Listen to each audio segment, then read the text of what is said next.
We are in Columbus. Well, no, the Wild. Hey guys, mic check, mic check. We got a guy named Mike on the bus. So, yeah. We got a mic? Okay, we are good to go then.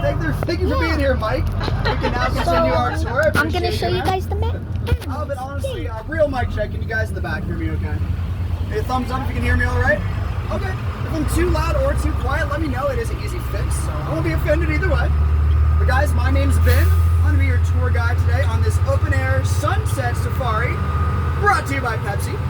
What? And there's just a few rules I'd like to go over before we get started. Please no standing on the bus while the bus is moving. Be a little bumpy out there once you guys falling off. By the way, a little sneak peek of where we're heading to the right. There'll be plenty of opportunities where we stand up and look around those animals. We come to stops, take pictures and videos. Speaking of pictures and videos, I do recommend keeping your phones in airplane mode. Just because we have very poor service out here, your phones will be constantly looking for that service and draining their batteries. It'll still work for pictures and videos in airplane mode, and again, that is just a suggestion. No worries if you're not worried about your phone dying. Please no eating or drinking on the bus while the bus is moving. I think you guys are fine with that. You already filled up on the nice dinner out there, but we still want you guys joking, right? So if you do have any snacks or drinks with you, maybe just wait till we make those stops. Speaking of stops, it's a little over around a 2-hour tour. We have one stop where we actually get out of the bus. That's about at our midway point at our mid-sized carnivore center. That'll also be your one chance to use the restrooms. Keep that in mind, guys. And usually I say there's a concession stand there, but I think they're closed because this is a later tour and you guys already ate.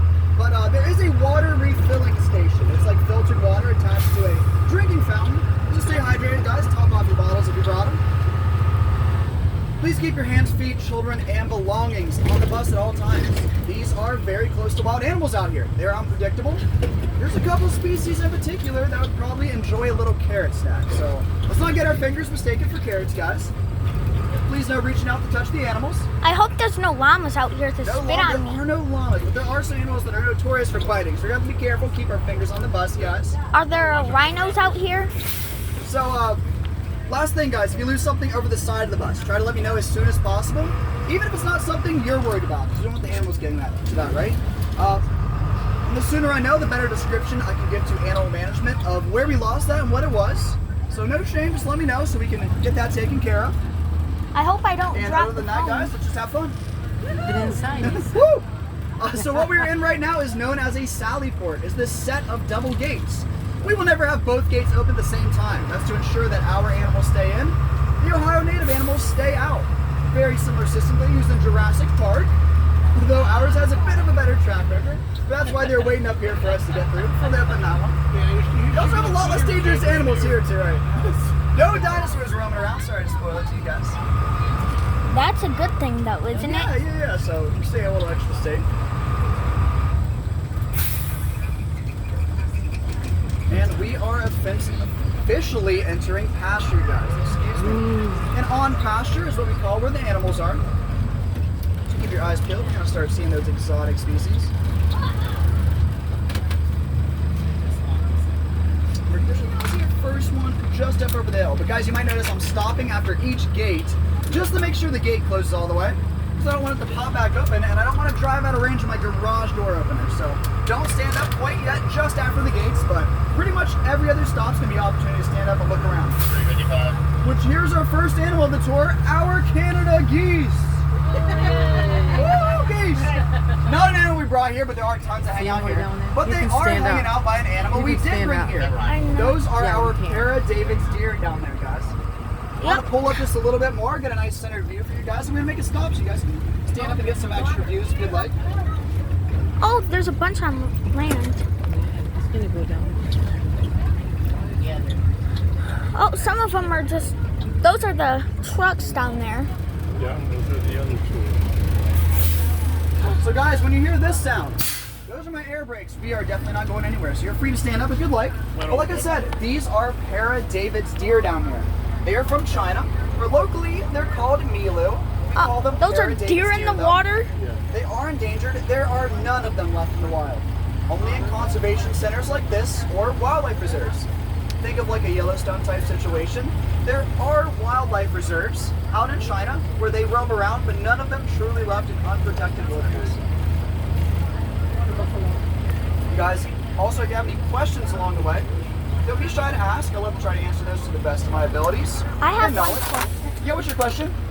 Am I allowed to put a video on YouTube because I have a channel? Right, I think you are allowed to put a video in YouTube. I haven't heard about that. I mean, you're allowed to take pictures and videos. I think you could probably do what you will with those, right? Yep. As long as you're not like reaching out and doing something you're not supposed to, right? Touch the animals, but I trust you. You guys are gonna not do that. But yeah, I think you should be free to do that. Yeah, all we're gonna do is record them. What was that? All we're gonna do is record them. Yeah. You guys are good.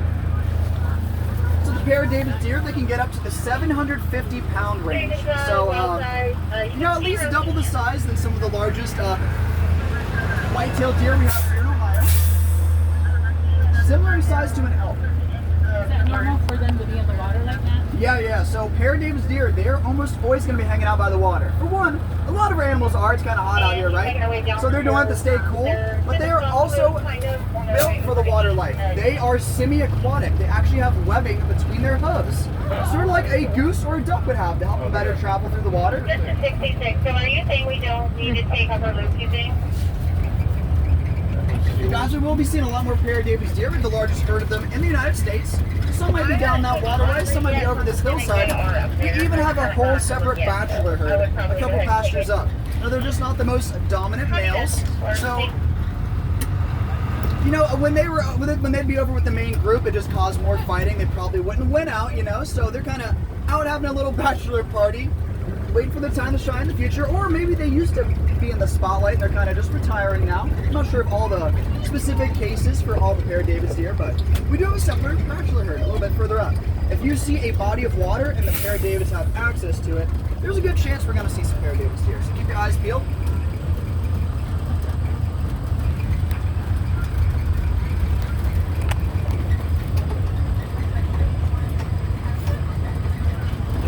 If you happen to see one out of the water walking close to us, check out their hooves, because you can really tell they're built for the aquatic life. I don't see like they're wearing like rain boots or rain shoes or water shoes, that kind of thing. You can kind of tell they're built for the water. They shed their antlers like a whitetail and everything. Good question. I had a question. Do they shed their antlers like a white-tailed deer? So, white-tailed deer, as you probably know, they'll shed their antlers once a year. Go through one set. Grow them and shed them. Paradise deer go through 2 sets of antlers a year. Grow them and shed them twice within 1 year. That's pretty interesting. I mean, I don't know of any other deer species that do that. There might be some, but not to my knowledge. So that leaves a lot of antlers littered around each year, right? For one little spoiler, we got another deer species. But the Paradise males, each one is leaving behind 2 sets every single year that they don't need anymore. So some have been donated to museums in the past. Right. Some are used for educational purposes.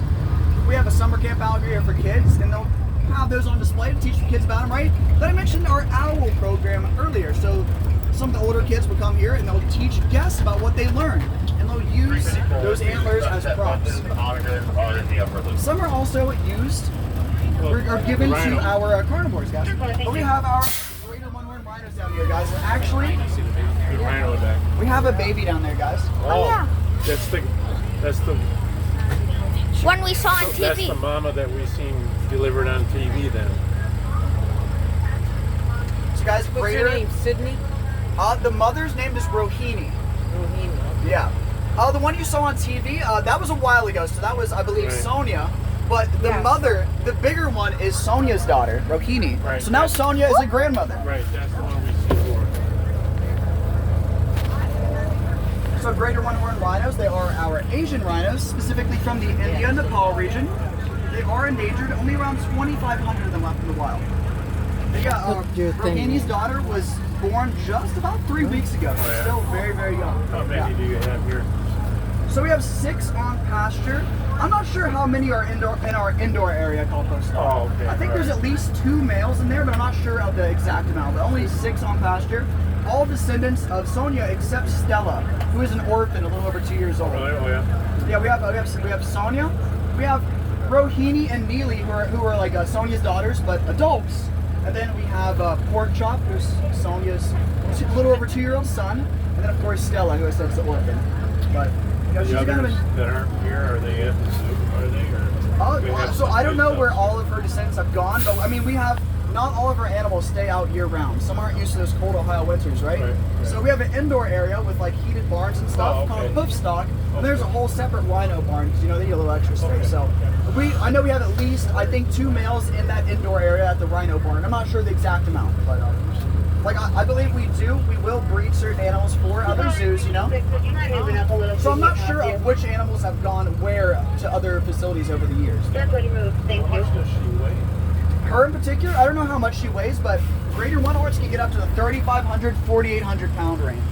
It's very heavy. But guys, we're going to continue on up this hill. We're going to have another chance to see her as we wrap around this way. But like I said, we have 6 of them in here, so we have 4 more that we're going to try to see. Wait, those are just rocks.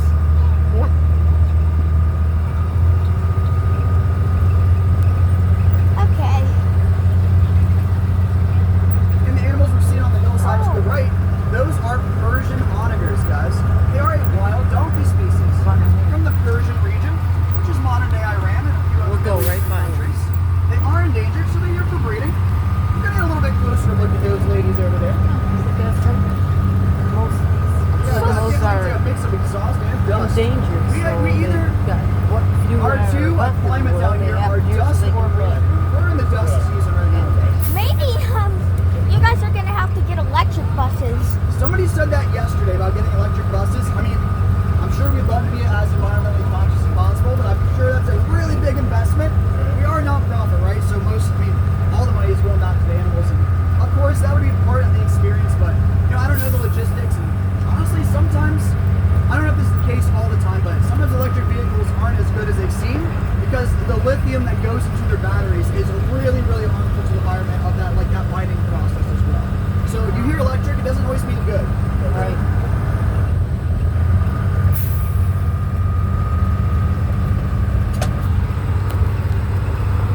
So bright. Yeah, that is a good thought, though. We can look into it. Maybe we'll have more environmentally conscious ways of, creating those batteries for the electric vehicles. Maybe there are some already. I think I've heard there are some. But a lot of them use the parts. The lithium is not too great. You got to charge them either way. Right. Yeah. For sure. Yeah, maybe it'd be a better case when we have more renewable electricity sources going. Oh, I see what we're taking a look at right here. If you guys look out to the left, we have some furry brown blobs out there, right? Those are American bison, guys. So guys, by law, exotic animals can be separated from the outside world by 2 layers of fencing. That's where we are right now, on pasture. The bison are in that in-between area called the Past that perimeter. big round tree. Because they used to be native to Ohio, so they can intermingle with any Ohio native species that might make their way in there.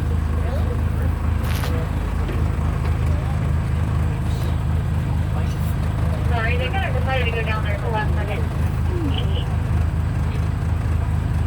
Yeah, it looks like they were kind of moving and grooving. But guys, it sounds like we're trying to catch the rest of the greater one-horned rhinos before they move too far away. I think that's why that bus, there's a lot of radio traffic going on. So, can't get the pictures like an American bison. We're going to go try to catch those greater one-horned rhinos before they wander too far off. Whew, I feel so much better with this thing on. Why we call it? For who? Meh. Mainly. I've used it today. I've just used it. Oh, I see some animals in the water, I think. Yeah. So there's a lot of submerged trees in the water over here, but there are some birds that like to perch on those trees. So you Okay. might see a cormorant down there. It's not an animal we brought here. I don't know a lot about them. I'm more specialized towards animals we did bring here, right? But I know they're like an aquatic-based bird. I knew about them. I hadn't seen them until I started working here for a while. So they are very cool. You see any birds perched over to the left and Check this right. out. But to our right, these are Persian onagers, like I mentioned Oh, earlier. wow, Are there's- wild donkey species. But I see down by a truck over here. We have one of the greater one-horned rhinos taking Oh. a dip in the water, actually, guys. Oh, look at that. So we'll pull down here. Get a little Look at closer a look for you rhino guys. going dip in the water. I know.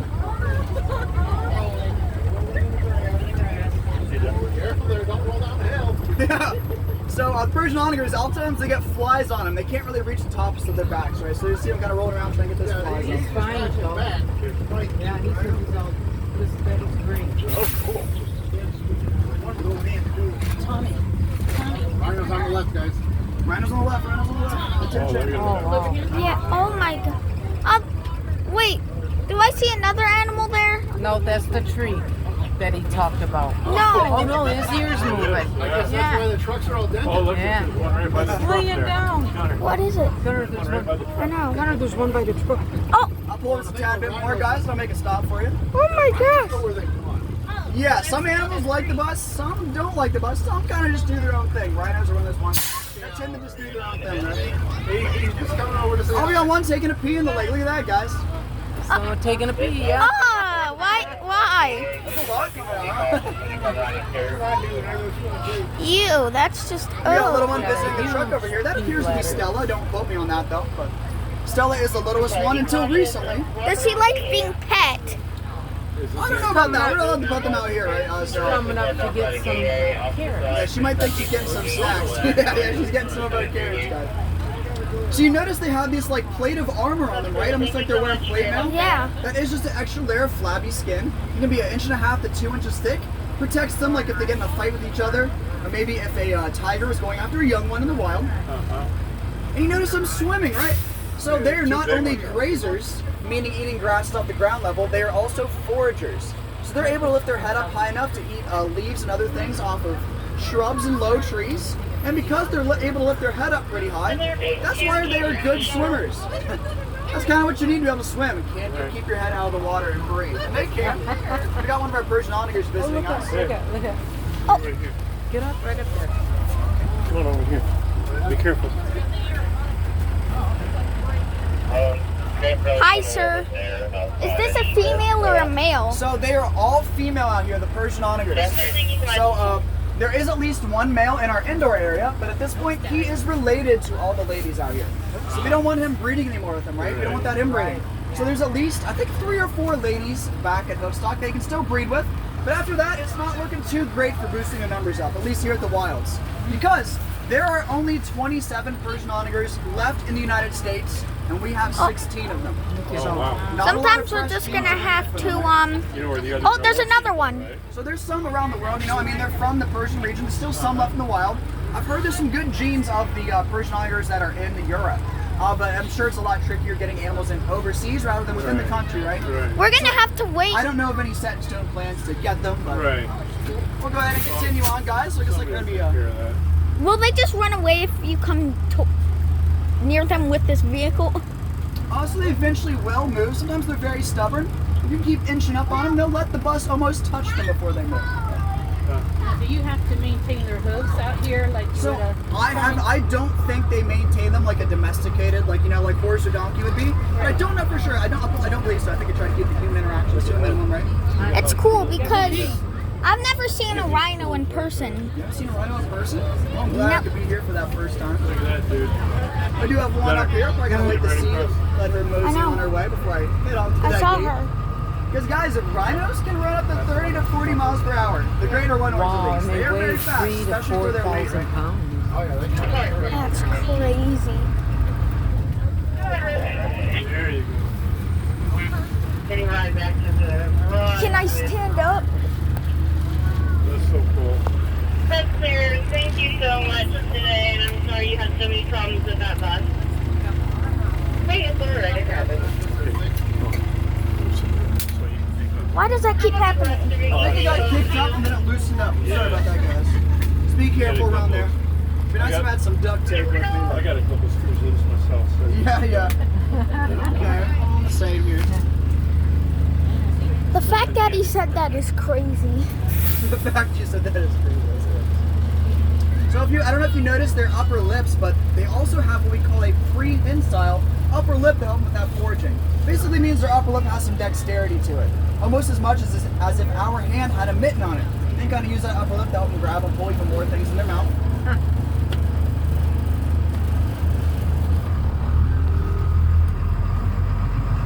What other animals are out here? A lot more animals We'll here. see. We've We'll seen see. all the animals in this pasture at least. That's where we're heading to next one. Do they have giraffes out here? There might be a couple. We'll have to see. Well, it'll be a little ways off though, so Yeah. I'll look out for some different animals until then. You know what would be cool to see? What would be cool to see? Them sticking out their tongue because I Them know sticking that. out their tongues. They have long tongues, don't they? Yeah, and their tongues are meant to be blue to protect them from sunburn. Hey, where'd you learn that? Because I know Watch that. the wild. Oh, okay. And it's not just I thought that. somebody was reading my mind about all my facts. No. Okay. I'm watching you though. No, I'm just kidding. Is that poop? Poop? Yeah, it looks like there's a lot of poop on the side of the road, guys. Yeah, that's Our just. animals do tend to poop a little bit. I don't Not sure think. whose this is right here. Definitely not the rhinos because they can't make it in here. They are in that other box. Yes, you should be able to. Yeah. We'll see what Chris is looking at over here. I have a feeling it might be part of that bachelor herd, or I have another idea who it could be. Let's take a look.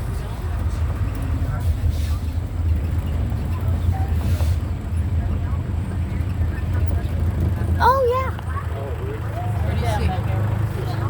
You see part of the, are they more pair of David's deer, guys? Let's see. I can't see them myself because of the bushes right here. Got it? It's It's kind back there, buddy. Back that way. Right off that trail. See right there? Wow. Right back on the left-hand side of the trail. Yeah. Oh, guys, we'll get a closer look at when we pull up. So that is a different species back there. You see, you're looking at the kind of the Yeah. cinnamon brown one laying down. Yeah. So, it might Yeah, look well- familiar or similar to an animal you guys already know. Kind of looks a little bit like a cow, right? Yeah. But that is a jungle cow. They're called banteng. Yeah, We're gonna pull up here shortly. You might get a better view of them. I only see one right now. We have 5 out on pasture, but again, they're called banteng. They're from Southeast Asia, where they actually live in the rainforest. They're one of my favorites. I never thought an animal that's sort of like a cow, would be one of my favorites. But just the idea of a jungle cow is so cool to me. But I think we'll get a little closer look here in a second. I thought I saw a pair of, there is a pair of David's deer hanging out in the mud right here. Yeah. So guys, Oh. he is part of the bachelor herd, but a cool thing about the male pair of David's deer, when they are ready to find their mate, they will rub their antlers in these muddy areas, get them all decorated with that mud and aquatic plants. Then they'll rub their faces in puddles of their own pee and poo. Get them all nice and smelly, basically getting their pheromones on themselves. Then they'll go up to their lady of choice and they will burp right in her face. That's how they do it. And they tend to like it. Again, it's not literally a burp, guys, but it looks and sounds exactly like one. But it seems to be very successful because there were at least 15 pair of David's deer born this year in that herd. And remember, there's only a few males over there. We have most of the males over here, so a lot of success with that technique, guys. How about that? Yeah. So we're gonna scoot up, see if we can get a better look at those banteng right here. Let's take a quick look. It looks like there is a trail. You see that trio? A trail? Trail. Okay. I don't know if there's trails back there. I don't think anybody Oh, there's comes out here and another one walks, there. but There's yeah, we another can see a little standing bit. back there. Let me know when you guys in the back can see all right. Give me a thumbs up. Okay. See back there? So we're getting a little bit closer look at our banteng, right? And Dark one right there by the tree. there's a couple behind the main one, but there's one that stands out a good bit different, right?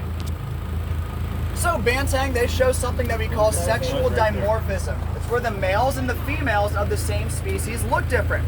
So over here, the banteng, the very dark brown, almost black one is the male. And the cinnamon brown ones that we see are all gonna be female. But male and female banteng have a white splotch of fur on their butts. They're kind of laying down, so I don't think we can see them right now. But the theory is that when they're going through the rainforest, they can be kind of dark, dense, tough to see. So those white splotches stand out so you can keep track of each other, not get lost. Yeah, banteng, they are endangered. And, competition with domesticated livestock as well as deforestation. A lot of palm oil plantations. Now, a lot of times you might hear palm oil can be so devastating, and that's true, it can. But palm oil can also be one of the most clean and renewable oil plantations out there. And he's getting A lot up. of these places just choose, like we have our pair of David standing up. A lot of these plantations just choose the cheapest or most profitable way, the easiest way, right? So one way we can contribute to conservation efforts in the rainforest is looking up which products use sustainable palm oil. There's like apps and websites for it. I mean, I can definitely do better with that myself going now, but that's a way we can contribute at home, right? Well, one thing, this place used to be all forest, wasn't it? Like way back in the day. Then it was something else, which I'm going to tell people about shortly. So we'll talk about that here in a second. So practically deforestation happened here. It did, yes. But it has been reclaimed. We got a lot more forest going on. Of course, right here, not the most nutrient-rich soil, so not a lot of trees can make it out in the grasslands.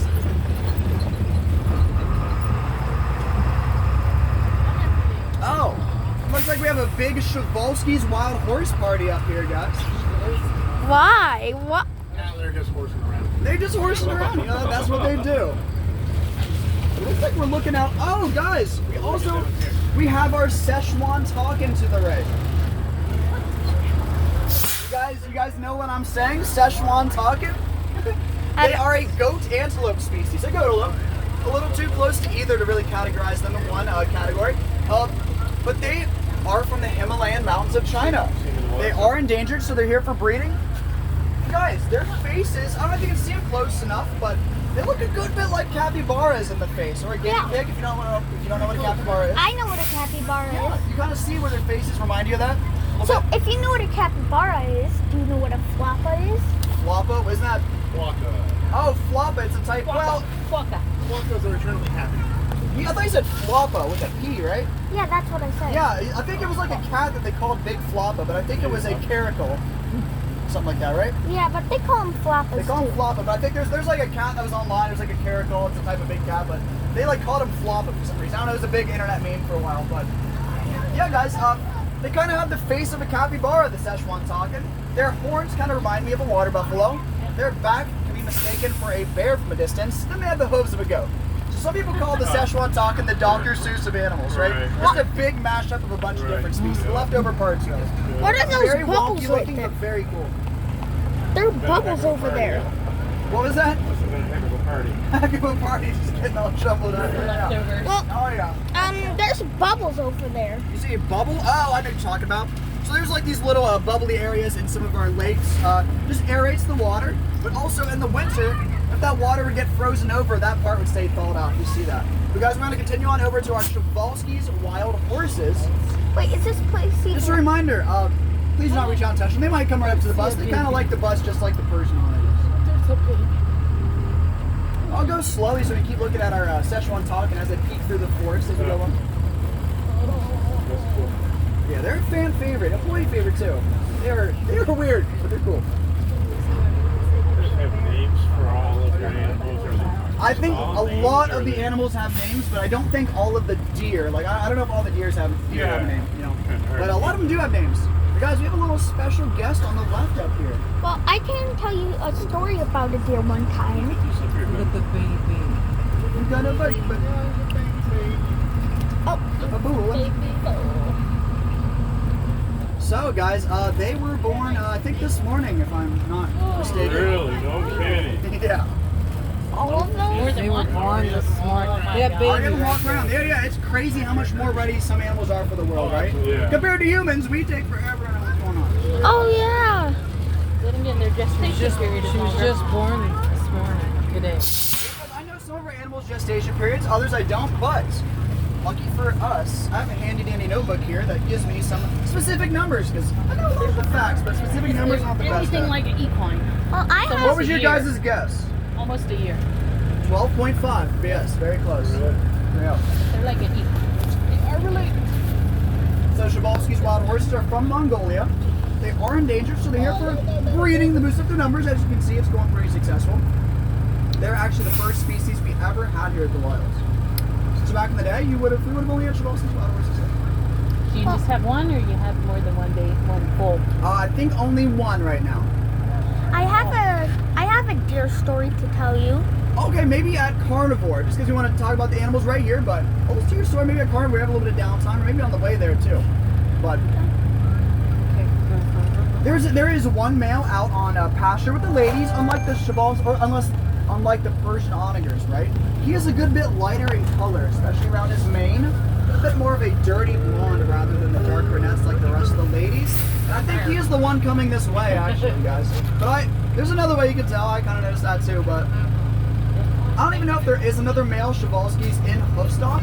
But very important that we only have one male out of them out on pasture at a time, because when male Przewalski's fight over dominance, it's not some little tiny scuffle. They will really beat each other up. Like so bad, we want to avoid that. Not only that, the ladies will beat up on that male that won. Sort of like a, hey dude, prove you're actually that tough. So, a lot of fighting going on if we had more than one male out there. we sometimes call them P horses because Przewalski's starts with the letter P. They were named after a Russian scientist. He was the first one to bring research on the animals to the Western world. So they got named after him. And the Russian alphabet's a bit different than ours. So first 4 letters of Przewalski's is P-R-Z-E. So we say P horse so people know, but it's also easier to say and write, especially writing it. You know, we'd rather just write P horse, you know? Like when we have like whiteboards talking about updates and stuff. Can I tell you something? Yeah, what? So one time I was camping. This deer's mom got hit by a car and died, and he was just a baby deer out there, Okay. and he actually let us pet him. Oh, really? Did Yeah. you take him to like animal rescue after or something? Or? I don't really know what happened, but Okay. we fed him some vegetables, Yeah. and he licked us like a dog. Oh, okay. Yeah, he's scared to know what to do. He didn't take any help he got, right? Mhm.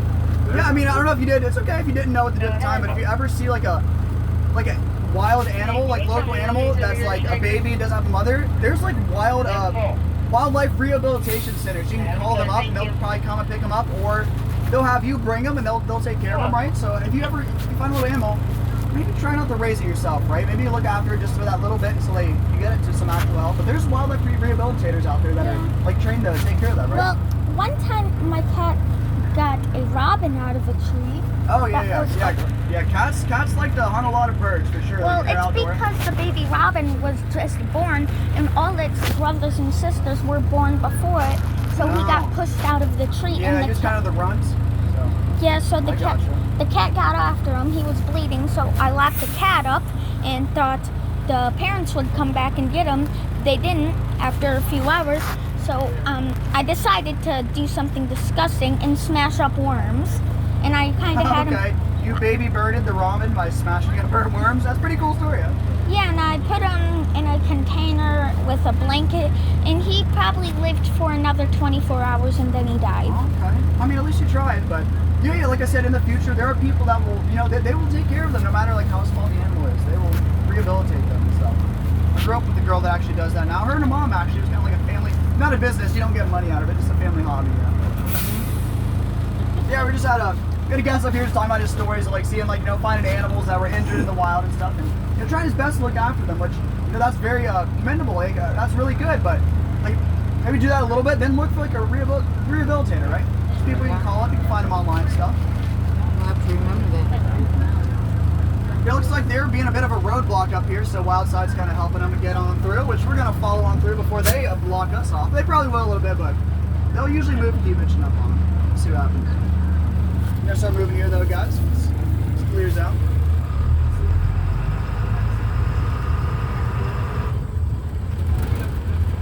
Oh, thank you, ladies. Sup? They just look traumatized. I didn't even see the baby head over here, actually. We're going to get another look at the baby, too.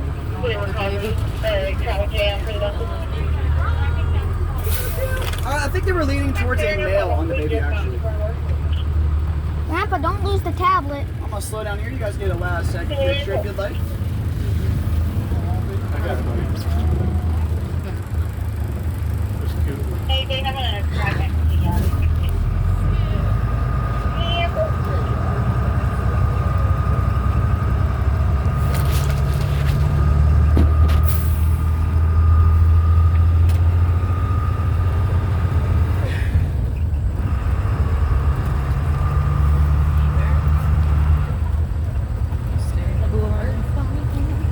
Just to dry, whatever.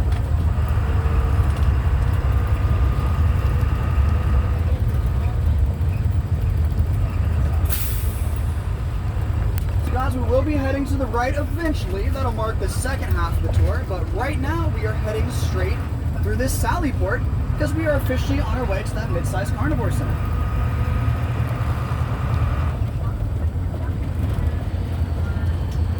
You guys remember what a Sallyport does?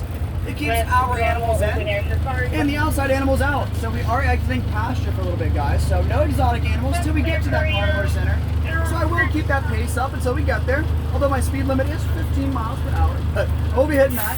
You know, as you can see, it gets a little dusty out here. Kind of keep the dust clouds from it. I'm gonna keep you guys safe too, as well as our animals. Of course, you're only gonna see Ohio native animals out here, which it can still be fun sights. You might see some like birds of prey out here, some songbirds, small mammals, maybe some white-tailed deer. You know, still fun things to see along the way there. But like I said, we'll pick up the pace so you have as much time for those exotic animals you guys came here to see.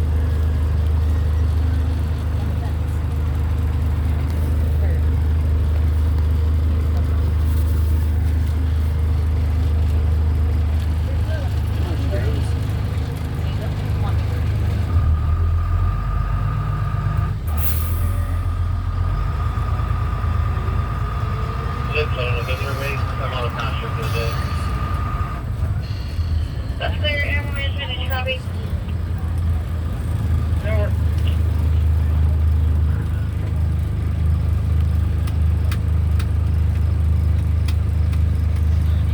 If that baby was born today, people probably saw it get born. Yeah, I don't. Well, you know what? Well, maybe actually, because my first tour of the day didn't go out till 10:45. So I guess there's a possibility some people saw her get, or him or her, whatever, get born this morning. But I don't know for sure. I haven't heard the exact time. I don't know if it, again, I was working yesterday and they weren't here yesterday, so it could have been last night, could have been this morning. But what I heard through the grapevine, they were born this morning. I don't know all the details. Actually, speaking of birds of prey, we have one up in the tree to the left. And again, I'm not as specified or as specialized in the animals we didn't bring here. I do love birds of prey though. I'd love to be a falconer one day. I've had a guest tell me that's maybe a Cooper hawks that like to hang out around here. And I can tell you that's not an adult bald eagle. It's not an osprey, and it doesn't seem to be, I don't think, a red-tailed hawk either. Although I can't make out the color with the sun being right there Kind of either. hard to tell in the sun. Yeah. I wish the sun was just at least Definitely a over hawk of there. some sort. Yeah, there's like no clouds blocking that sun right now. Oh my I eyes! don't know how much our bird prey that is, but I didn't think we'd see one of that quickly, honestly. But guys, while we have a little bit of downtime before we get to that mid-sized carnivore center, it's a good time to tell you a little bit about the history of the wilds. So just reflect back on the animals we've seen so far, all the beautiful scenery like the wildflowers, the different biomes like the lakes, ponds, wetlands, grasslands, the forested areas. And just imagine that all of this back in the day, we got some white-tailed deer. Nice. It's kind of fun to compare the size difference between them and our pair of David's deer, right? Yeah. Make sure she doesn't. Don't run Go ahead. Oh, You guys, the white-tailed deer are kind of coming off. Imagine that all of this back in the day used to be a coal mine. This entire land out here used to look like the surface of the moon. Really? Yeah, it was owned by AEP, and back in the 60s, 70s, into the 80s, they had a huge excavating machine called the Big Muskie that took out the whole top layer of soil so they could strip mine this place for coal. Well, there were some reclamation acts over the years. AEP had to restore some of that land. They, replaced some of that soil. They replanted some plants. They filled in some areas with water. They eventually donated the land to what would become the wilds. They further restored it and made it what it is today. Going from an almost barren wasteland, barely able to support any life, to a place that can support life to animals from all over the world. And tailor, get it as close to their natural ecosystems as possible. That was like the benefit of rebuilding it from the ground up, right? You could really tailor make it towards all these animals' needs and create these different biomes. But yeah, very big blow up of the wilds, great success story. It's come a very long way. How long ago did they do that? I think the reclamation process might have started, some of it like late 70s into the 80s. It could have been like early 80s, yeah. I think it got donated mid to late 80s when they started further reclaiming it, like what became the wilds, right? And I believe the first tour went out very early 90s. I think it would have been 92, but don't quote me on that exact date. That's like a general time frame when that went down. Yeah, I had a guest tell me this all used to be forested area. Yeah, at one point it was all forest, but then it became that coal mine, so it got deforested at that point. But now it's becoming more and more reclaimed, and it really is an ongoing process. Because back in the day, AEP, they chose plants that were super easy to grow. We've seen one of them on the right and left, this shrub over here. That is autumn olive. And unfortunately, it is an invasive species. It's not supposed to be here in Ohio.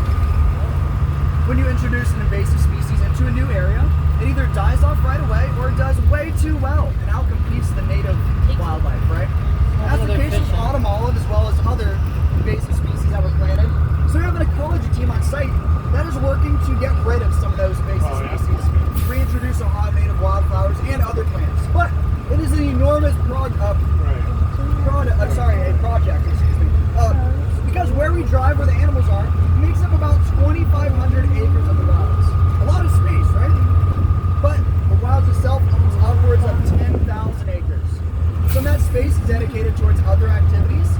Other parts of that space is just part of that further reclamation process. So a lot of it's still getting restored to make it more suitable for like the Ohio native wildlife in those areas. We are getting very close. This fenced-in area to the left is a little sneak peek of one of the enclosures.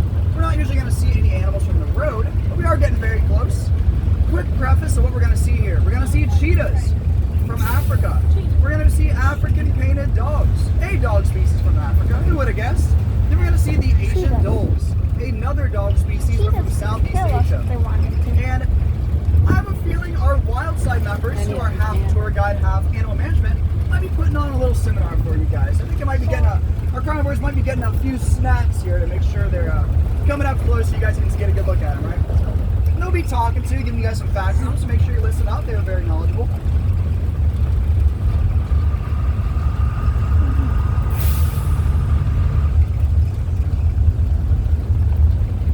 Okay, so that just makes it a little dangerous that there are cheetahs out here. Well, they are not like we saw the other animals. They're not just out running around. They're in separate enclosures up here, so a bit more, secluded. Safe. Yeah, it's a bit more of a zoo setup here rather than the kind of safari type setup we've just been going. Oh, that's a big bird. Yeah, we got a lot of buzzards. Oh my! That's a lot of them. Of course, remember, our carnivores are getting fed meat, so they're hoping to pick up the scraps, whatever they can. But we're gonna pull up here and we'll drop you guys off pretty close to that shelter building. We're actually gonna get off the bus and we'll just follow the group. We'll hang out here as long as the seminar goes on. Then we'll get back on the bus. Remember, I'm Ben. We're on bus 15, so we're gonna all load up on the same bus. Try to take your same seats when we get back. Yeah, that's a good thing because cheetahs are probably one of the fastest animals. Yeah, cheetahs are the fastest animal on the planet, able to run 70 miles per hour. Yeah, and they'll probably eat us. Cheetahs would probably not mess with humans. But there's a chance they will There's attack a you. chance, yeah. You don't want to take the chance. Just like, yeah. Out of the big cats, they're definitely one of the most. They like to keep their space. They're not as tend to not be as aggressive. You know, they're a little bit more defensive, like than offensive. But I'll get the bus parked. I'll hop off if you guys need any help, and I'll be walking around with you. You guys have fun. Okay. I'm pretty thirsty. Okay. Can you hold this? Yes. Oh yeah, I almost Be didn't grab my careful. water. Don't touch a button. Okay. Head out the door. Put Groundhog down by Tom. Careful. We do have a water refilling station. Down here. Yeah, it's gonna be Okay. right next to the throw that bathroom. It's bottle. gonna be at the base of this building. All right. Thank you. Yeah. Sure. We walk right down here. Remember, we're on bus 15. I know. Okay.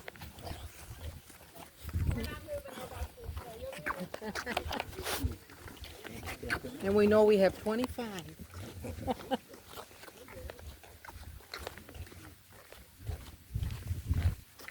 How do you like it so far, buddy?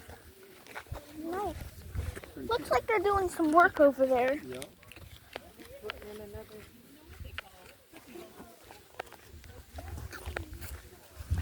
I think the birds like it. Man, these things are huge. You're big, aren't you?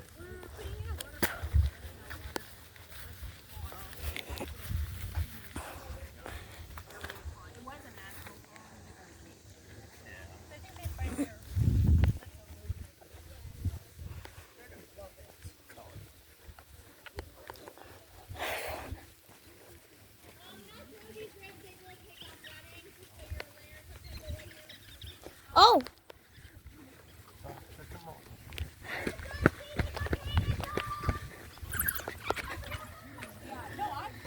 Those are like hyenas. Yeah, they look like. They sound like hyenas. They're playing. Oh, I see the cheetah. And then the cheetahs are just sitting there like. Yeah, I'm getting this recorded. They sound like hyenas, man.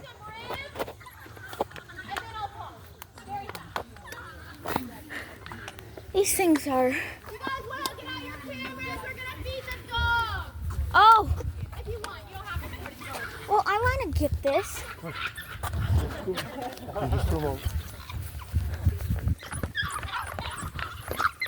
Oh, It's okay if they don't get this.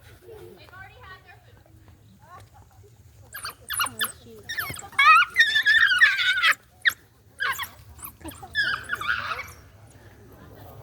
yeah, these things would definitely kill you. So they're African painted dogs, African wild dogs. They're called either or. They are one of Africa's most successful Grandma, Their hunting success rate the cheetahs are over there. They are a predator that leads their prey to Look at the cheetahs. They don't like these things making noises. So what they'll do is they'll take off running after that. And then I want to pet him, but I think he would just bite my hand. If they're eating that, they would definitely eat me. you'll start to hear I don't know, I can hear it. they've already had their diet for the day. This is an extra snack. Oh. If they don't get one, it's not a big deal. I also threw 6 They look pretty more in cute. there, so look at coyote. they are siblings, so they're brothers and sisters. Yeah, those cheetahs are very territorial. Trying to get back into breeding. So if you've been here in the past, you might have noticed they were over there. They're getting a concrete pool installed, and we cannot work with them while they're in there. Yep, she said we cannot work in there with them because they will eat them. Hopefully going to be keeping one male and then getting a new rescue one for their Come back to bed. all of them. Toys included are also on yeah. They can't keep it because that fence and But the dogs are very pack oriented, very family oriented. So even in the wild, if a pack member is injured and they cannot go out on the hunt, dogs will eat as much as they can, and then they will come back to the pack and do what's called prophylaxis for the injured or sick dog. And then there's those birds up there just watching them. They do this for their puppies. Would these dogs just eat those birds up there? One alpha female. That alpha female produces off pheromones in the wild to the female pack members where they can't go to a heat cycle. She's the only one getting bred, and she gets a bunch of previous cuts from her past litters to help take care of. They look cute, but they will definitely eat us. All the spots are different on the dogs, so they all have a unique pattern. Anubis has enough. Hey, they look like they would be easy to destroy. It's the size of a dog. she's not gonna let him anywhere near that. If I was attacked by one of those, I would know there would be another. There would be a pack around. And they're kind of small because they look like the size of a normal dog, so if I was attacked by one, I would probably just kick it. Yeah. I know that's messed up and they're so cute, but they're gonna eat you. I wanna be their food.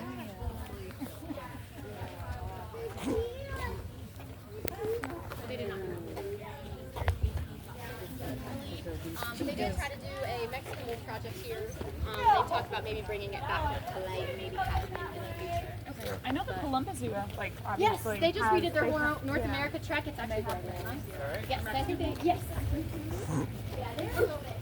I think easier in like the square and stuff.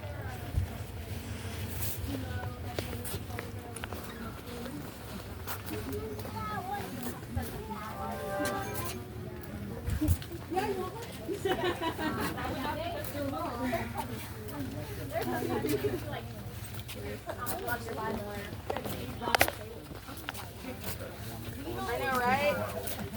Where's Grandpa? He's up there. Okay. His lawnmower stuff in there. Oh, there's the cheetah. They are. They're not, you can't see them, huh? Yeah.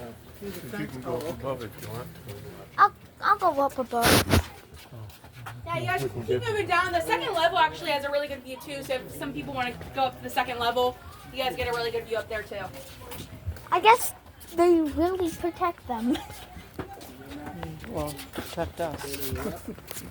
I'm saying like protect them by like keeping them in here. I mean, they'll bolt. Oh yeah. Can you check it out? This is a nice. Coming up there? Yeah, I would be able to see them, but wow. You can go way up there.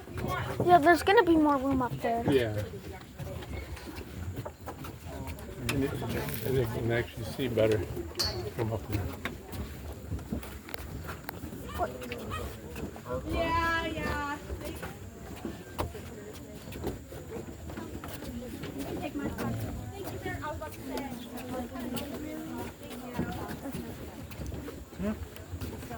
Oh. Wait, I can. Is it far enough for you? There they go. Oh, see. Oh, they're getting meat too.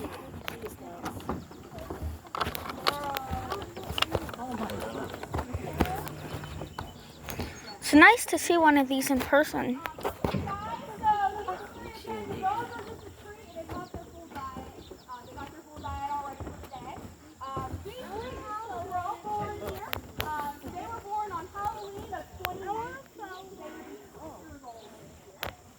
We have 2 in the back, 2 males, Wally and Glenn, that are over here.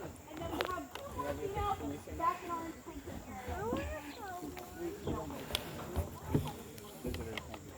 Now, cheetahs, you may know, they are the fastest land animals. They can reach the speeds of around 50 to 70 miles per hour being their top speed. They typically can only do that for around 30 seconds to a minute. They're not endurance runners. They can only run as fast, again, at 70 miles per hour for a very short period of time. So because of that, they are the best hunters in the world. They're not as good as dogs. Again, the dogs have an 89% success rate. These guys only catch and kill their prey 1 out of 4 times. Now, typically what happens is when they're hunting, they will chase something, and usually they'll trip it, is what they'll do. And again, when they're reaching speeds of 70 miles per hour, they'll trip it, and again, when you're falling at 70 miles per hour, that will break all the bones, of whatever they're trying to catch, and then they will kill it from there. Now, when they reach speeds of up to, again, 70 miles per hour, they have to let themselves rest. So typically they can go up to an hour of just dancing. And in that hour, something else could occur. How beautiful they are. Oh yeah, that. Yeah, but I. Now again, they are made for speed. They are very great runners. They have a lean body. They have a very their tail helps them with. They're trying to get all that flavor off them bones. I want to see these fox.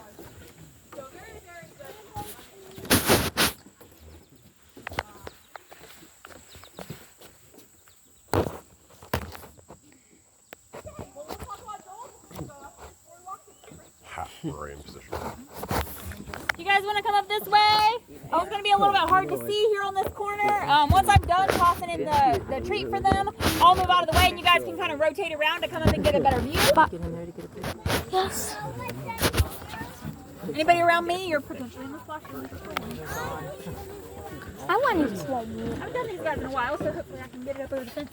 These are red foxes. Nope, these are called doles. Doles are an Asiatic wild dog. Oh, It let me toss their treats in for them. It looks like a red fox.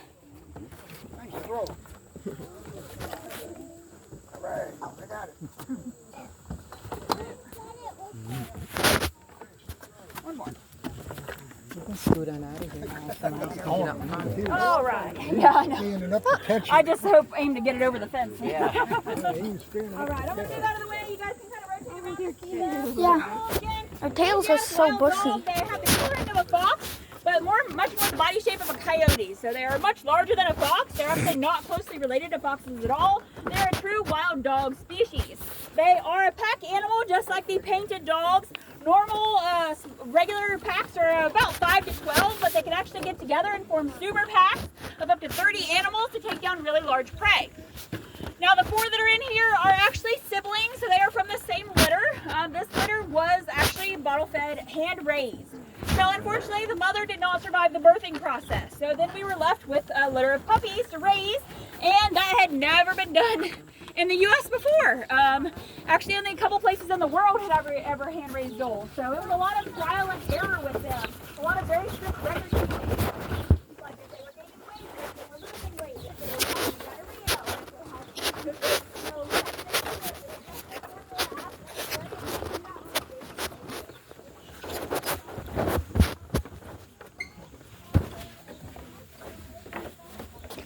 Cheetahs are still eating.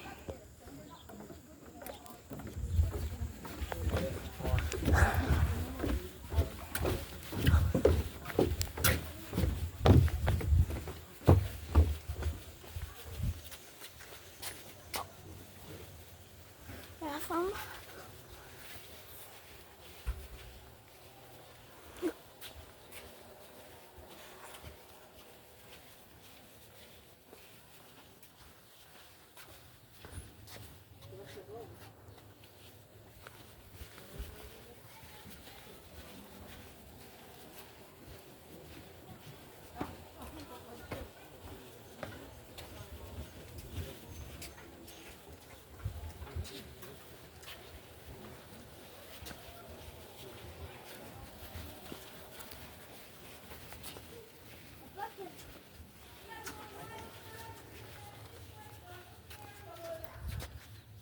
Oh, what? Talk about the wild. There's wild side tours. That's a different tour than what we had. So how cool is that, huh? Yeah, pretty good. You like this so far? Mhm. Pretty nice, huh? At least we can see these dogs. Yeah. Whoop! That probably just offends them. Does barking offend them? I have no idea, but I don't think there should be causing a nuisance. These dogs are, they really got some colors to them, don't they? Yeah, they're so cute, but they will eat you. Yeah, she said they will eat them. Whoop! Yep, does not offend them one bit. Listen to them crunching those bones. I know. Right through them. Well, let's keep going. That's pretty tough, ain't it?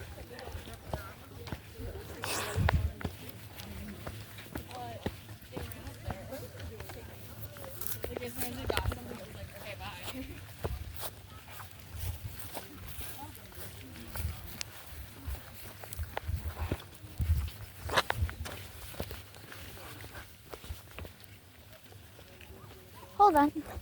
These birds again, they're just... Where they're hanging out down there, they got all the remnants of it. That's where these dogs were at. Yeah, I know. It's gotta smell like, Oh, wait. it's gotta smell like meat down there. Yuck.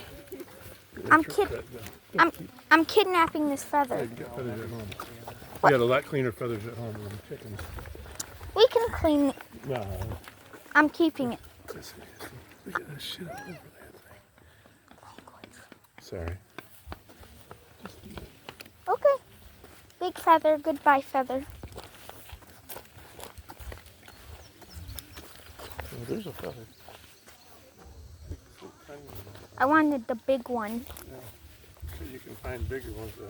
Those are probably from turkey buzzards out there.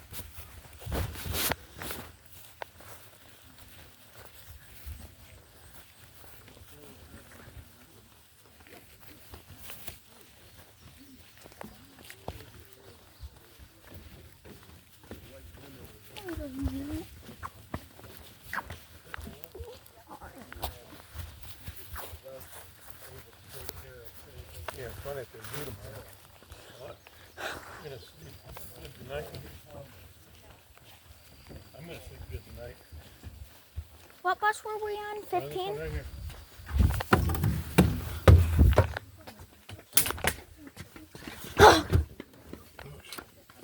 Be careful. I'm gonna put my foot right here so nobody trips over that thing.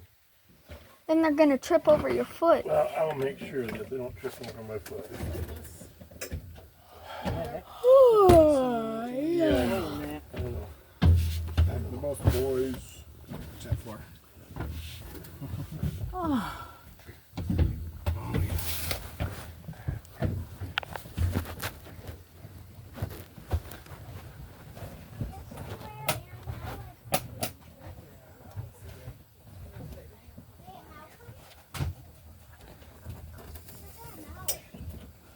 way up, isn't it?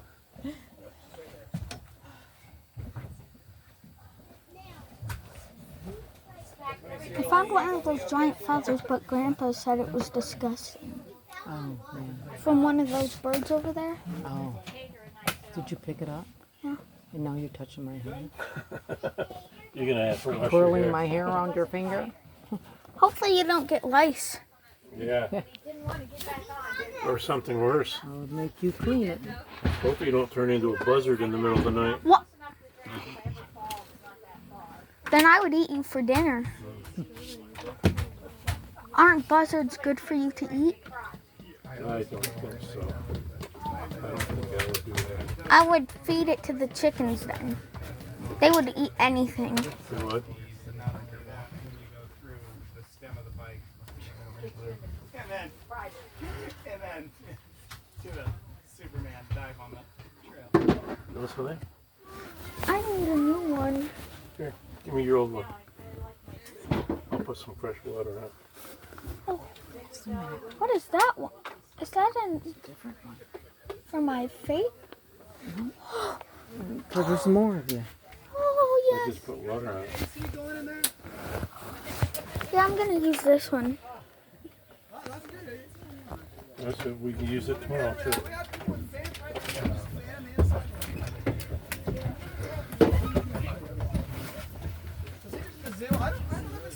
It wasn't specifically the wilds, they were just featured on it. But, there was almost always the wilds. There was I don't know about a wild specific TV show.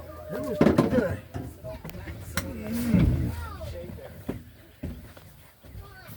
She's got one. All right. Got it. Look. Yeah, trying to hold that tree Trying to down. hold that trim down so somebody else don't trip on it. I usually run around with a bucket full of streams and don't have it. Oh, you weren't kidding me? Oh, okay. I wish there was air conditioning. Yes. Okay. What do you think I was talking about? It doesn't matter. I gotcha. Everyone on board? Huh?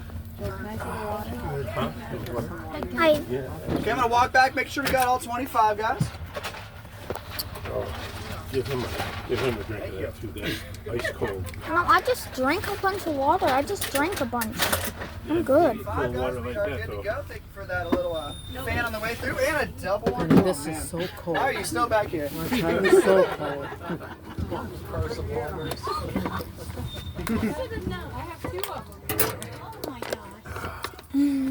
Oh!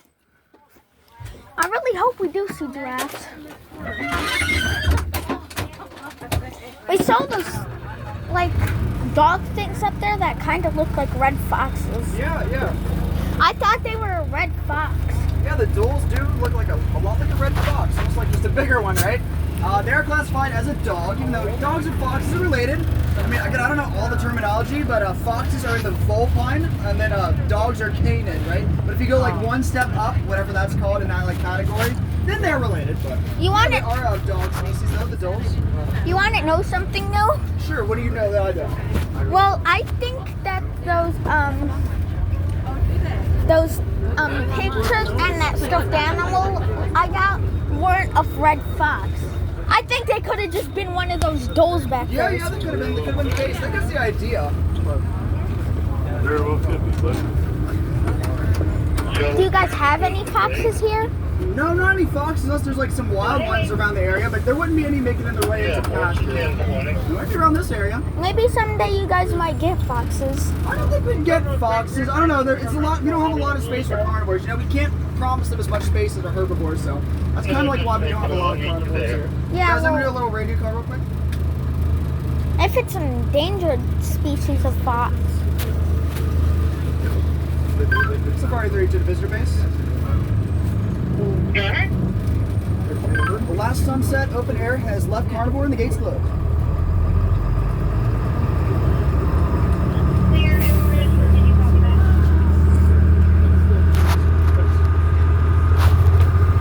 Okay, guys, so, oh man, that's sun. I can barely see what's going on. Yeah. So usually around this time, when I'm not doing a sunset tour, I'm like, oh, did you guys see the cheetahs? And they're like, oh yeah, maybe. Or some of them didn't walk You guys got some awesome views. You guys got to see me eat and stuff. That was awesome. But guys, does anybody on this bus know why you never play a cheetah in a game of cards? They're faster.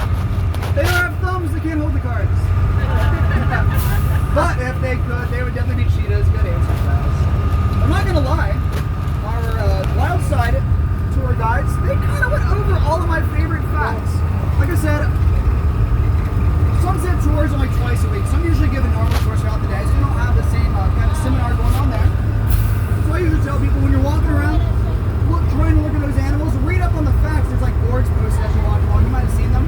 And I saved a few of my favorite facts when we get back on the bus. But I kind of told you guys all my favorite facts. Although I kind of missed the beginning. Did Cammie tell you guys about when the African painted dogs go and hunt their animals? Like they gorge themselves on as much of that meat as they can. Does this sound familiar? Did she tell you this part? How they'll go back to the ones that aren't the best hunters, like the sick, injured young, and throw it back up for them? She told you that? Okay. Then yeah, I kind of lost all my facts, guys. But you guys heard them all. You guys observed a lot of stuff. That was very good. Because I mentioned we have an ecology team here on site. They kind of have those projects on restoring more of that land, right? But they also have animal-based projects. So I don't know if you guys know this, but we have the second largest salamander species in the world native to Ohio. Probably surrounding states as well. But they are called hellbenders. They get up to 18 inches to 2 feet long. They get really thick too. They are endangered. Yeah, they're crazy. So they'll bring in eggs of those hellbenders, have them grow up during that vulnerable stage of their life, and then re-release them back in the wild to help keep them from going extinct, right?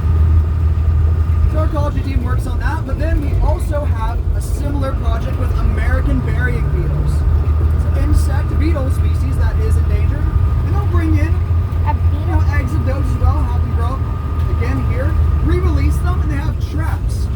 So they'll kind of catch beetles in the area, and they keep track of how many of those are the American burying beetles or related species to get an idea of how much that conservation efforts make a difference, because you can kind of test an area for how many beetles end up in that area. You know, you might have heard about like people in the ecological field, like they'll go out and they'll kind of survey a plot of land to see how many different plant species or different insects to find there. It gives you an idea of the biodiversity, right? So I didn't explain that the best, but we're gonna do a project like that as well with the American burying beetle.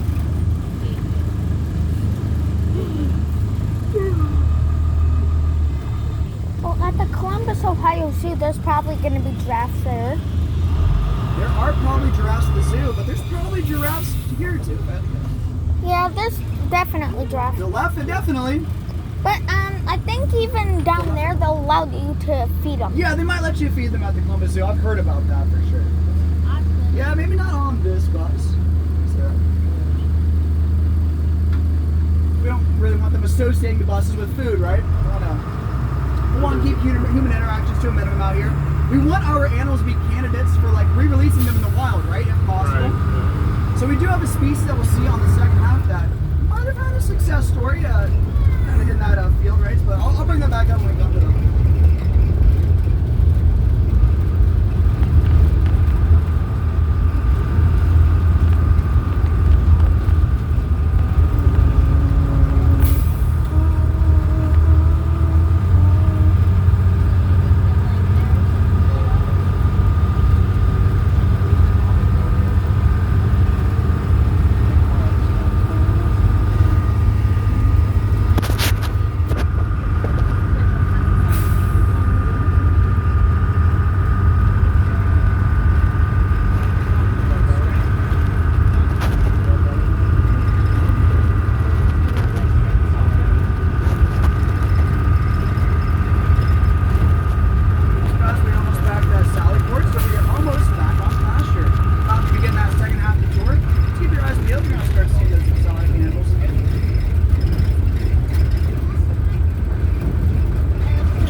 winter, it kind of varies. I mean, I'm from Zanesville. It's not too far away, like 30 minutes. We get some rough winters, some not too bad, but I mean, still a lot of these species, especially like our African species, right?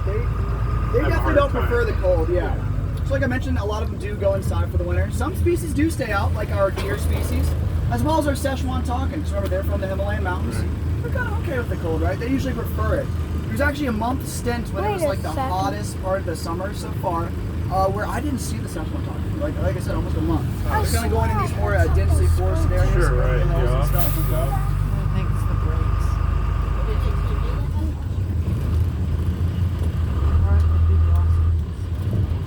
There's ostriches. You see our Przewalskis That's the again. This is what we had. Oldest equine ancestor.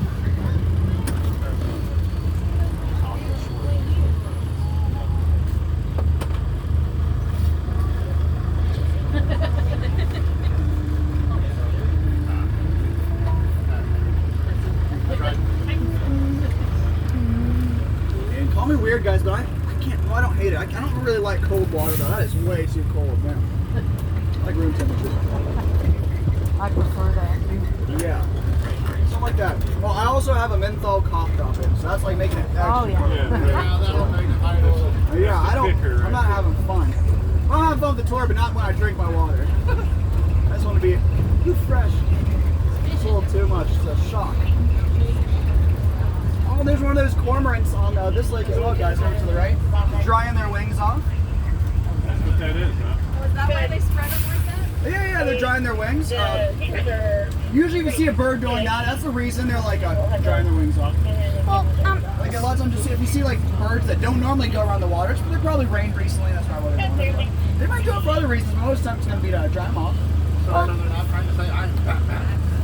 I mean, that could be one of the other reasons. I don't know. out of a pool. Yeah. probably the reason my ducks do it is because they want to stretch their wings. They'll stretch their wings? Yeah, I mean, I'm sure birds like Because to stretch. sometimes they're just in a small cage because they can't be out there all the time. Yeah. So they don't have too much room in there to spread their wings. Look at that little We got some water more of our fountain. David's deer on the right. See that little water fountain down We got another one of those little aerators.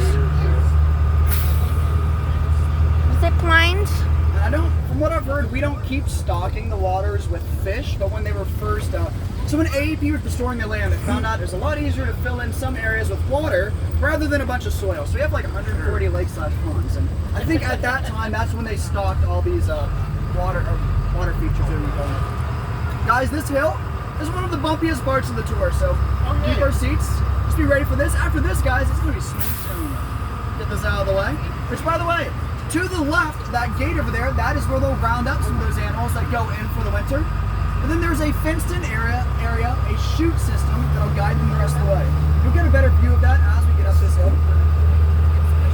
And that wraps around the tree lines to the right all the way to Hookstock. So once we get into the next pasture, towards the end of the pasture, we'll have like an aerial view of Hookstock. I'll point that out to you guys if you come to it.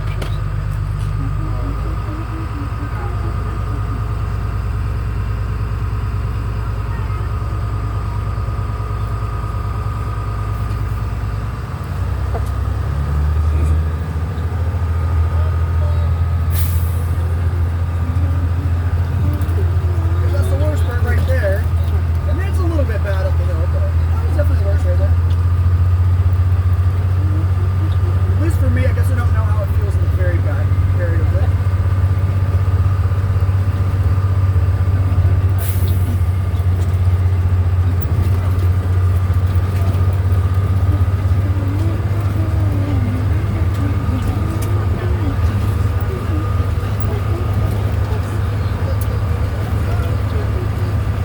We're definitely gonna want to get a shower tonight.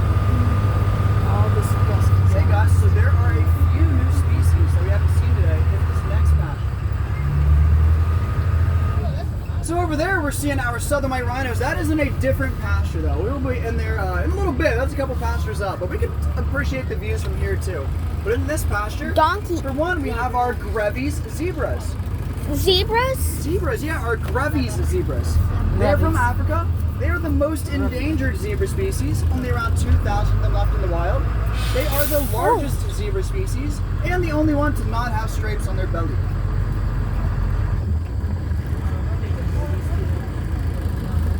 Excuse me. Looks like they might have some babies. Looks like they might have some babies. Yeah. So there's 4 adult female zebras up there. We're just gonna wait for this gate to close. We'll pull up a little closer, get you guys a nice parallel view of them. 4 adult female zebras. One had a baby about a month ago, and then one just had another baby just this past week. So you guys came perfect time to see some fresh babies, right? So I think we're gonna get a closer look at our southern white rhinos once we're actually in that pasture, guys. We're actually a little bit too close to that gate, so I'm kind of hoping I move a little bit before we get over there. So you probably don't want to sneak through that gate in these buses while they're still that close to it. We're gonna pull up a little bit more here, get you a little bit better view of these Grevy's zebras.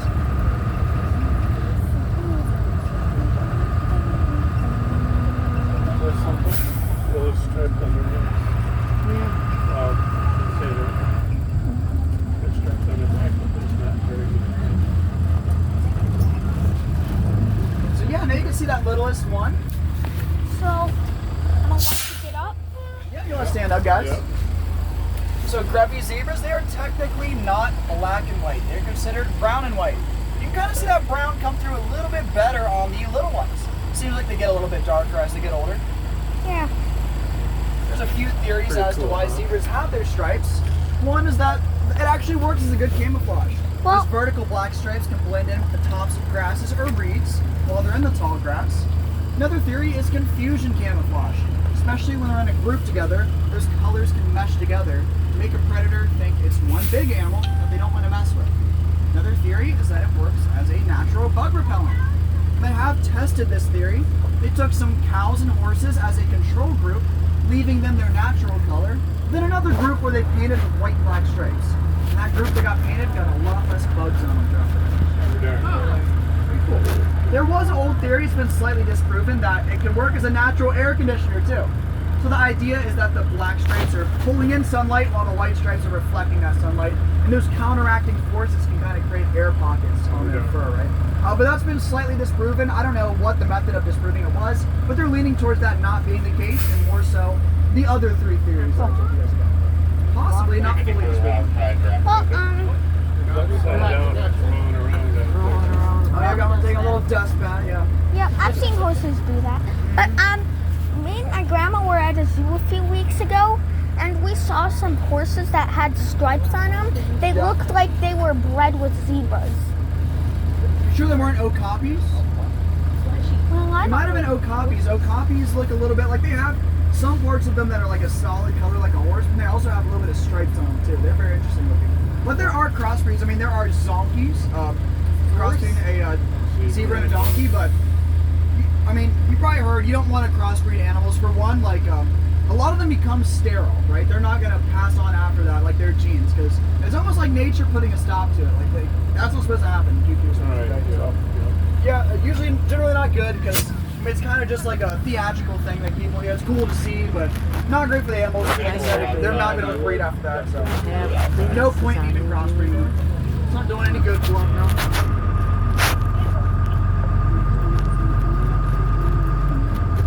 Same thing with the Legers, I believe, and Tigons. An elephant, right? Taking an elephant? Yeah. Have they tried that? Is this a joke? It's an old joke. Old joke of taking an elephant.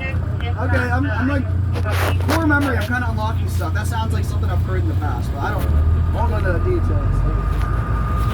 Wait, do you guys have elephants here? We don't have elephants here. What about pigs? Pigs? We don't have pigs here either.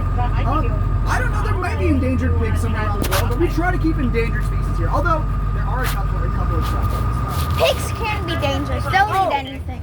Sorry I yelled like that. There's an animal in the water that I didn't see before, guys. I was talking about animals that are endangered. So, you see in the water, do you see this camel, guys? I didn't see it for a bit. I was like focusing on the zebras. I just wanted to make sure somebody was going through. So that seems to be Lolly over there, our female Bactrian camel. They are from the Bactrian region, a region that no longer exists, but it makes up present-day Eastern, Middle East, and Western Asia, kind of where those regions converge. I love this lady rolling around. Bactrian camels, they are not endangered though. Only around 1,000 of them left in the wild, but but they have been so domesticated all around the world that if they were at threat of becoming extinct, it would look pretty bad for humans too. So they're here for species diversity, you know, they're fun to add to the atmosphere. Cool. A lot of people think that camels' humps are filled with water, but they're not, they're filled with fat. So they still can go a long time without drinking. They can go a long time without eating too. They can pull from those fat reserves in their humps to sustain themselves until they get to their next meal. Now guys, a one-humped camel is a dromedary camel. Two-humped camel, Bactrian camel. Do you guys know what a three-humped camel is? No. What? Sally? Sally the camel. I've heard somebody make that or have that answer, but no, the guys, they're pregnant. Three-humped camels are pregnant. They're not actual three-humped camels. It's Sally, Sally three-humped camel, something like that. Okay, I have somebody saying that too. Okay, Sally was a horse. Okay, Lolly was a three-humped camel recently because she was pregnant. Maybe like 6 months ago. Her daughter Latte, to my knowledge, has never been out on pasture. She's at hoof stock. I don't know if camels aren't quite ready to be on pasture right away, or she has some issues. I'm not sure all the details, but yeah, we're not going to see laws yet. But yes, Lolly was a three-humped camel somewhat recently.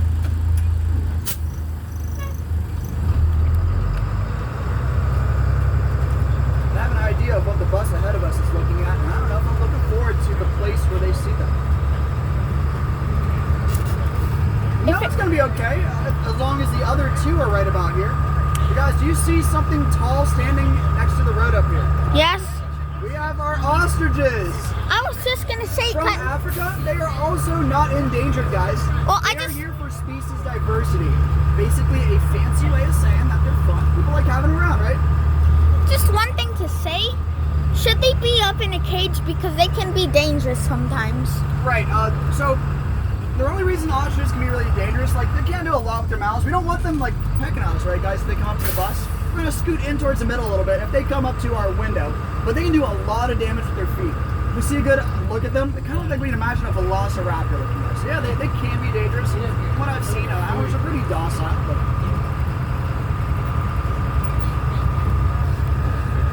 so guys, since ostriches are not endangered, we don't really want them breeding, so all three of them are female. Oh yeah, there's a giraffe down there. There you go.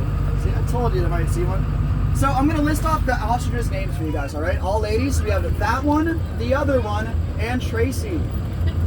I love that one, the other one, and Tracy. I love they didn't follow the theme with Tracy. That really ties it together, right? Oh, they're pecking. They're pecking at something. They were pecking someone's shoes. They're pecking his shoe. I might sneak on through here because they're kind of close to the gate, guys.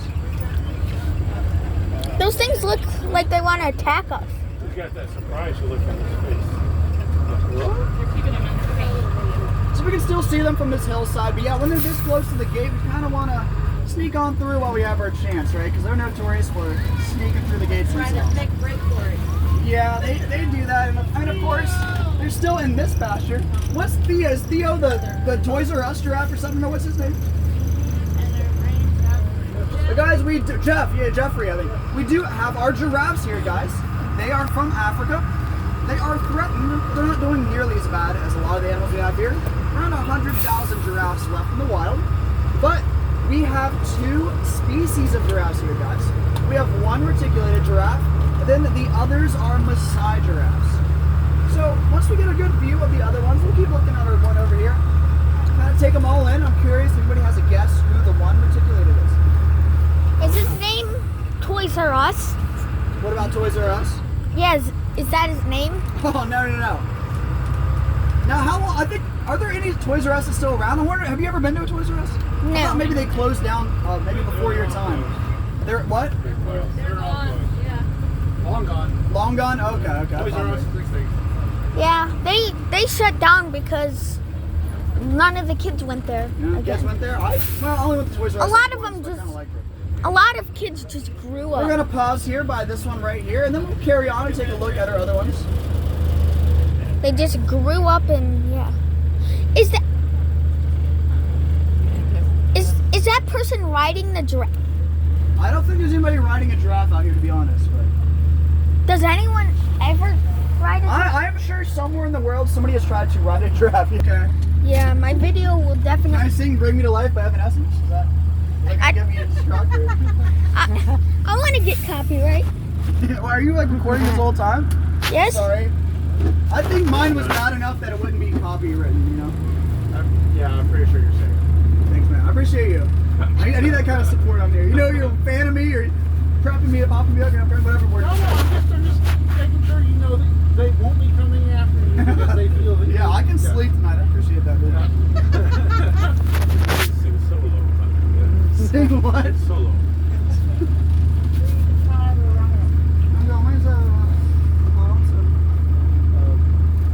We'll pull up a little bit closer to these other two guys. There are two species of giraffes here. One is reticulated, the rest are Maasai giraffes. So I can give you guys a closer view of these other ones. And these animals behind the giraffes on to the left, those are fringe-eared oryx. Look how big this giraffe is Not here an by oryx, this guys. pole. They are an antelope species from Africa. They are endangered, so they're here for breeding. A lot of times they do get overshadowed because, of course, we have a very big and tall female in here in the giraffes. Oh, look at that. Yeah. Wait till you see, we have another antelope in the next pasture that might even be more impressive. So we're playing, what is that, like Candy Crush or something? Yeah, so Wait, how actually? that come up? It's called ball sort. Oh, okay. So, do we have any guesses yet of where is the other one at this point? The sun's kind of throwing me off. I see them over here. Yeah. Hard to see. I know you guys didn't get the best comparisons between all of them, but do we have any guesses who the one reticulated was? That one? This one? One over by itself. So, he's not always hanging out by himself, but he is the one reticulated. His name is Tuffy, Tuffy. He does have some merch in the shop, although the gift shop's going to be shipped closed down. If you noticed it, he's the one reticulated. His spots are a lot bigger. They're a lot more geometric, like a decent amount of sides to them, a lot more space in between those spots.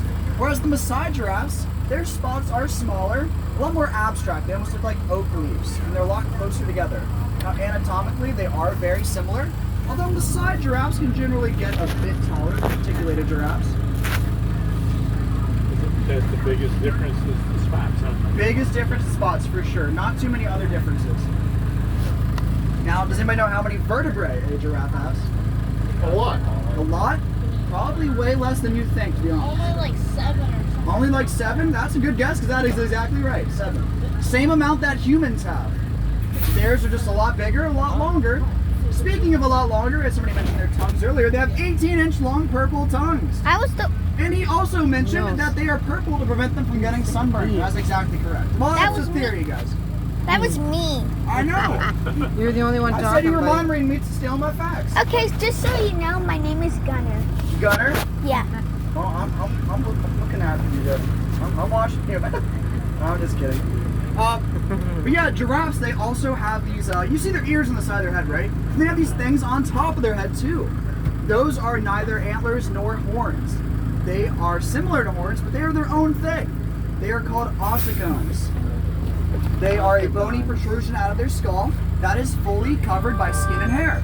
So it's not exposed like a horn, but it's thought to have a similar function. You know, true horns, like in our antelope species, they can pull body heat through their horns to cool themselves down, like out into the atmosphere. It's thought the giraffes use theirs in a similar way. We're going to pull up here just a bit more so we can get a little better side view of our I spoiled it. Our fringe-eared oryx and our giraffes. We do have another oryx species. We're going to be seeing it shortly in the next pasture. Forget that name. Forget what I said. That's the basic purpose for those horns on top, just to get rid of heat. Not the only one. Of course, they can use them for defense as well, right? Yeah. Yeah, they can pull draw the heat out of their body and then horns and then into the atmosphere. Cool down. Right. I'm not sure like how much or how efficient, but that is a function of them. Pause here for a second, guys. Oh my gosh, Get a look at better this view of them thing. from here. Look at this.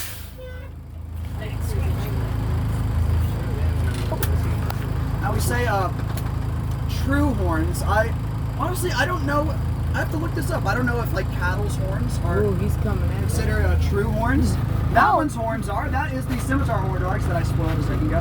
Running up here. We'll be in their same pasture shortly. I don't know why they're running towards the bus. They usually don't really like the bus.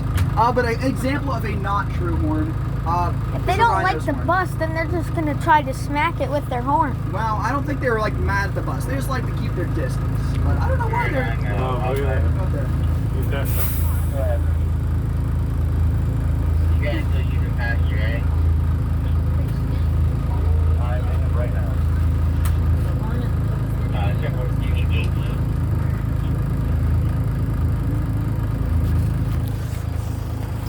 Hey, Colton, I was gonna go through there, but I cannot get you when I'm driving. Just Yeah, water. you just kind of keep doing your thing. I'll figure it out. Thank you. I don't want it. It's just a. It burns my. Don't put it on. It's not for you. Grandpa, does this have? Whenever see one walking around, the stride is real good. Because every time I bind it, it burns my thumb. Shouldn't have. Oh, somebody on this bus asked, like average weighted cheetahs, and we asked a wild side member back there, but now I have my handy dandy nipple to look at. See how close she was. What was that? Well, what's your guess?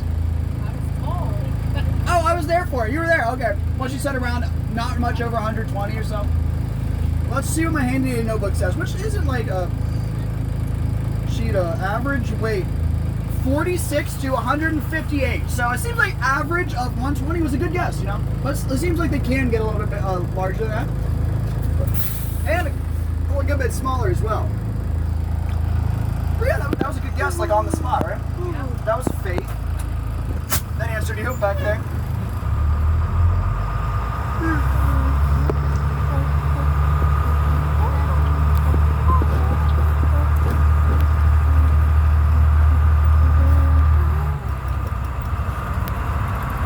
Okay, make sure I don't have any more Scimitar Hornworks crossing the road right in front of the gate. I don't know what they were doing. I've never, oh, they're just joining the rest of their group.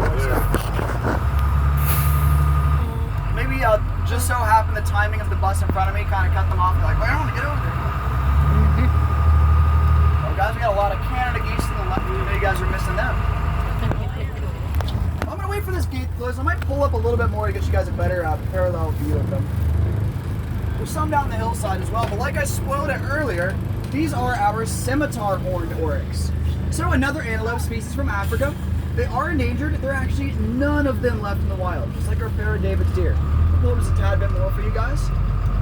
This group. If that orange got through, what would happen?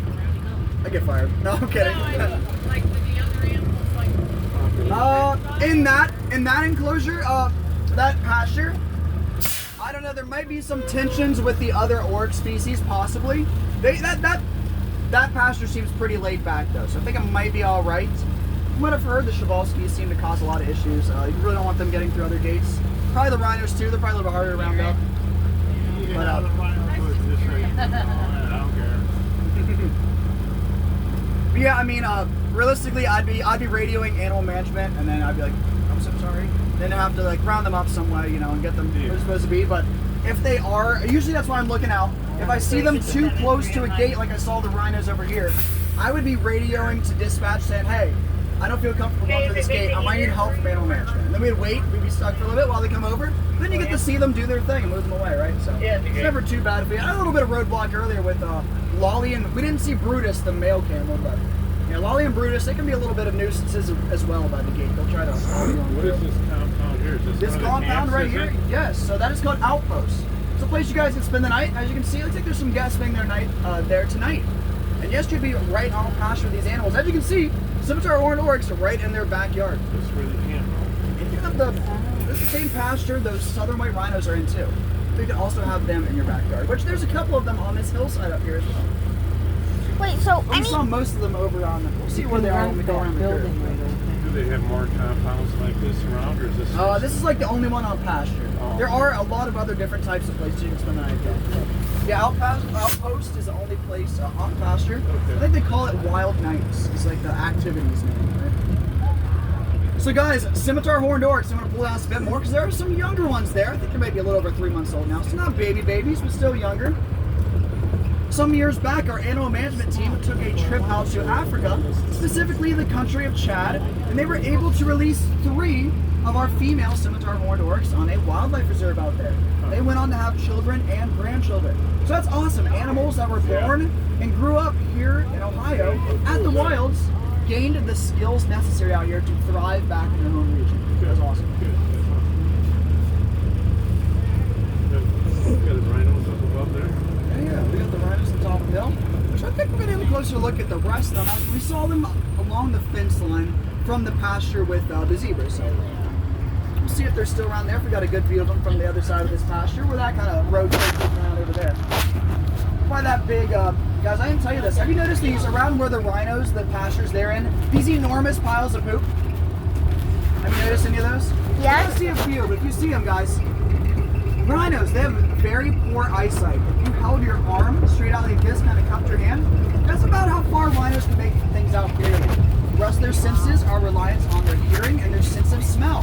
So you'll see a little one here. There's definitely bigger ones. Rhinos tend to have designated restrooms that they share because they can learn from the smell of each other's poop what each other's been eating, what their health is like if one's pregnant.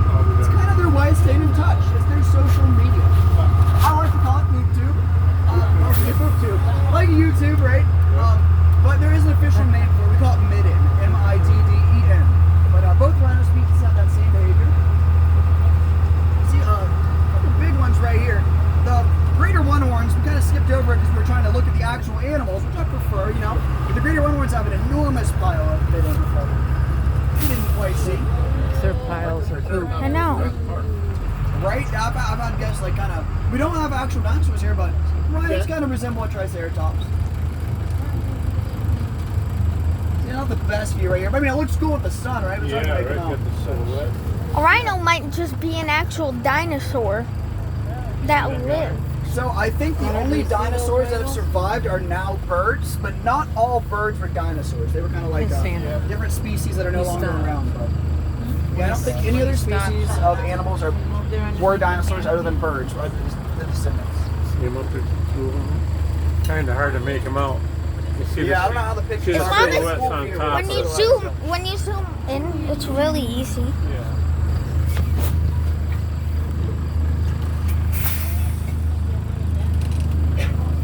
Like I said, we might get a better view around the curve. We got a large herd of southern white rhinos, a lot more than our greater one-horns. We actually have the greatest. What was that? Oh yeah, sometimes we'll go in there to get the shade. Is that what you're asking if they use that? Yeah. So guys, we have the greatest southern white rhino breeding program here in the entire world, other than in Africa, where they're from. But we are on the 5th generation of southern white rhinos born in human care here. To reach that 6th generation, that officially takes another 1 spot. But it's not a race, you know, I just want to throw those numbers out there. What was that? Not a race at all. Not a race at all, no. I'm sure all conservation centers wish the best for each other. Friendly competition, right? Nobody's counting.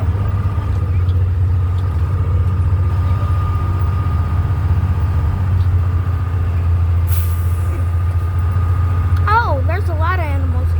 Yeah, there are a couple new species over here actually. Pull up a bit more. I want to kind of see where we can see the ones on the left as well as maybe I don't think we're gonna get a better view of the rhino. At least we'll be getting closer. Oh, there's a rhino right there. Yeah. The rhino's a bit closer. I think if we go any further, the hill's gonna block them off even more though. But like I said, we got a lot more of them around the curve. We'll see what the views look like around there. But to our left, guys, we have our Bactrian deer. Same reason, sorry, not same reason, same region as our Bactrian camels. They are endangered, so they're here for breeding. And we're doing very good here. We actually have the largest Bactrian deer herd in North America here. Now, there are still some of them left in the wild, and they will only go through one set of antlers a year, unlike our Cara-David's deer. But each one of the Bactrian deer's antlers can get up to 15 pounds. So they can have 30 pounds of antlers on their head at full size, right? And then there's another species. Do you see some like maybe thicker animals? I think there's a couple, maybe one to the left, but then some in the back. We're gonna wrap around, we'll get a little closer, guys. But that is our 3rd and final antelope species, our common eland. We're the 2nd largest antelope species. They are from Africa, but they are not endangered. So again, species diversity, but they also work as a proxy species, meaning our veterinary team here can test if equine medicine works on them. That lets them know that it also works on our other inland species, like our fringe-eared orcs and our scimitar orcs. They're the ones you see them kind of popping up in the background. Oh, yeah. That big one way back. Oh yeah. I'll pull up at this curve a little bit for you guys. Yes, they are the property of the state of Ohio. Yeah, I see that. Copy that. I just wanted to give a heads up. They're making noises. You're welcome. Too bad you couldn't And there's a couple select those littler ones out there too. The Bactrian deer and the common eland. I think both Bactrian deer, they're born up to like 3 months ago, but even as early or recently as maybe 3 to 4 weeks ago. So some varying sizes in them. Common eland, I think maybe 2.5 months to 3 months ago. So not babies, but still pretty little. They just started getting, maybe in the past few weeks, started getting this It's a baby, tuft right? of fur on their backs like the adults. They didn't have that at first. Their horns are coming in a little bit. And they're getting these dewlaps. Common eland have these dewlaps that hang from their throat. It's like a flap of skin and fat. It's thought to work as temperature regulation, so they're kind of have a couple laying ways to down disperse the again heat. now. They have their horns as well as that dewlap. Do they normally have their babies this late in the summer? I honestly don't know the normal timings of the when they have I them. know like whitetails, they start early and they have them. Right. Yeah, that's a good question though. I don't know the exact timings of all the different animals. That's something I'd like to I just add to noticed my all the repertoire. babies. I just thought that was kind of strange. that Yeah. They're having them. Yeah, it's like this late in very summer. very sporadic. Well, yeah, that too. It's kind of with the Bactrian especially. It's kind of surprising to me that they're all so spread out. You know, like 3 months ago to just a few weeks ago, still having some babies here and there.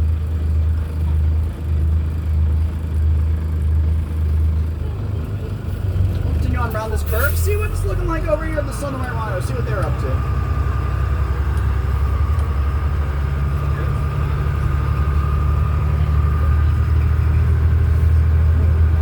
We got T Lake down to the left. As you can see, it looks like a capital T, except in the winter where it is Ice T Lake.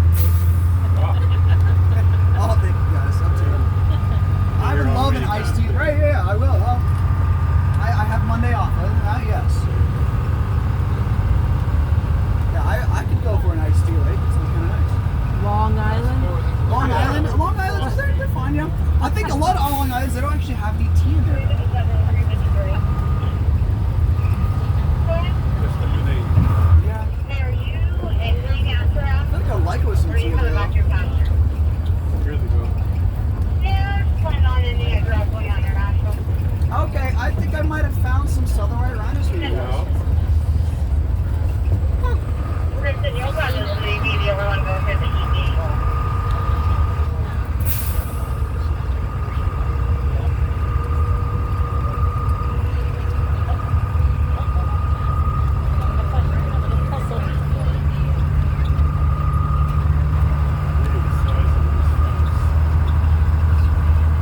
Still got loose I teeth. get a pretty close look at you guys. No. Also, here's one of their biggest mid-end tile on the right side of the road up ahead.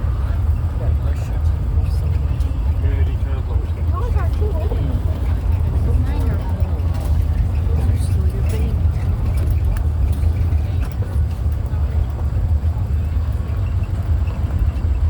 Community compost. That just registered. I think they will. What I've heard, they will use some of that for fertilizer for some of like the, reintroducing our native plants around the property. Might as well. Herbivore poop is very good for fertilizer. Only eat the plants, of course.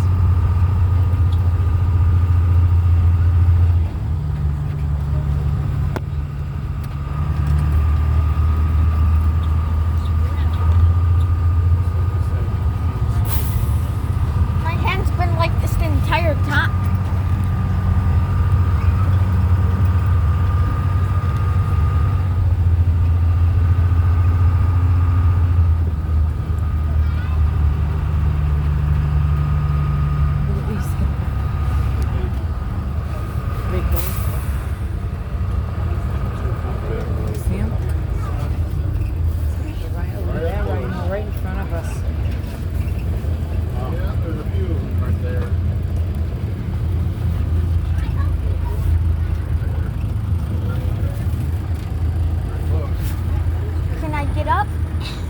second.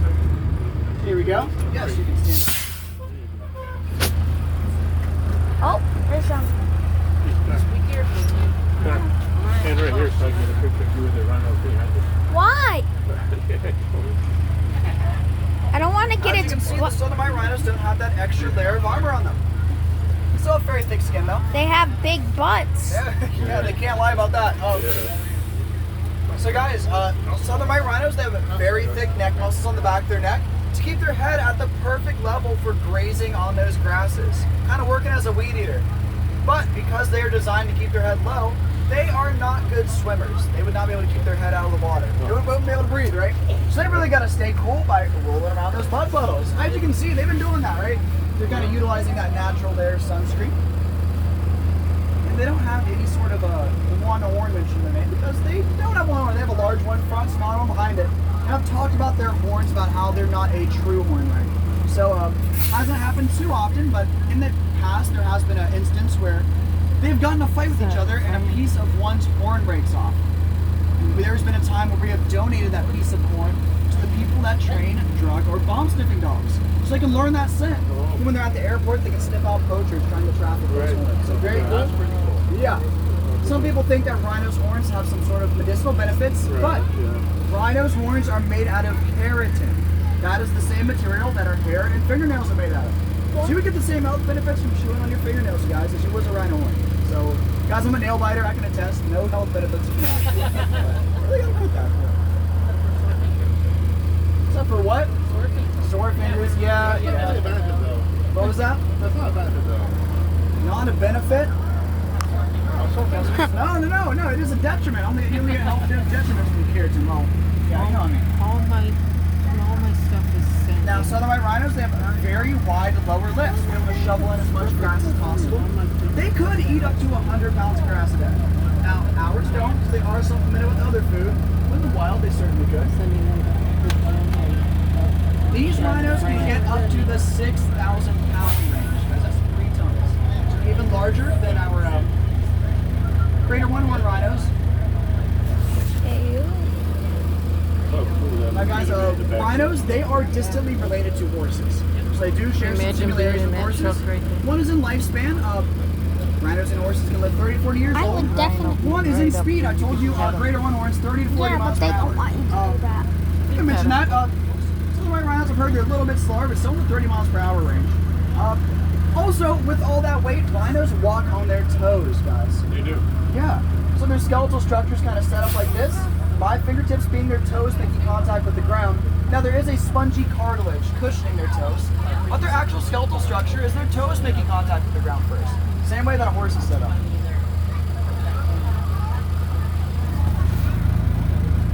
Wait, my grandma says they're allowed to pet the rhinos.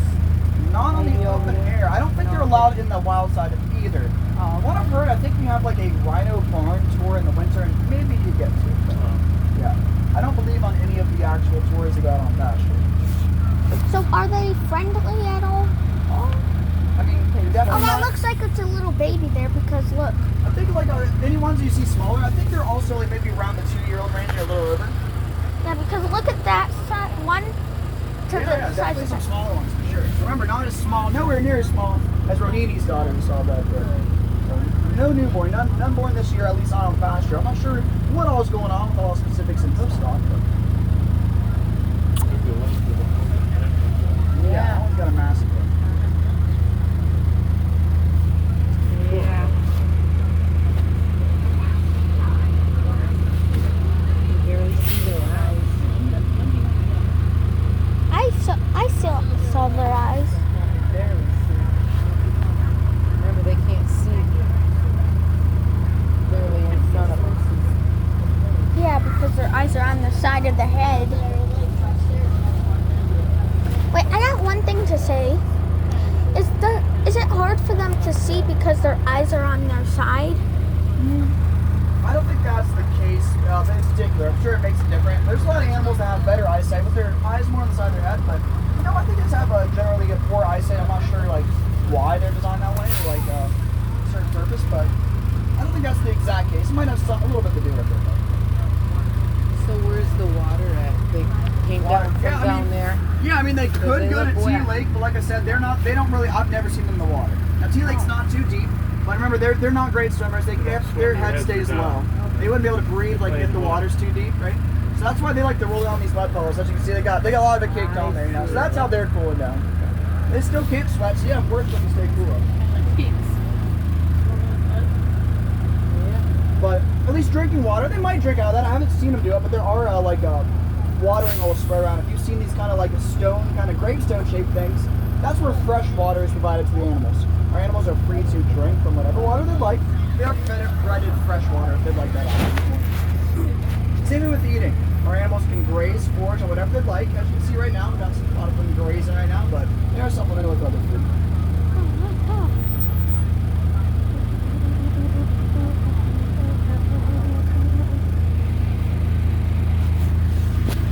So, how long after this is done? We Because just wait till the end of it.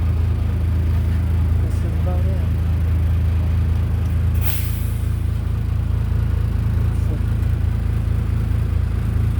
It started at 6. You might notice they don't really look too Goes white, for right? 2 Look at the hours. southern white rhinos. I believe that was like a lost in translation kind of thing. I think what they call them in Africa, they use the word blanc, like B-L-A-N-C, and that means a white and a French. So I think maybe it meant something different in the way they were using it. I don't know the whole details, but it was a lost in translation thing, and they meant something else. I think that word they were using it to mean wide, but they're supposed to be like the southern wide rhino, not white. I forget exactly, but yeah, definitely not white, and that was like a. They weren't trying to call them white when they were first named. At least before the English translation.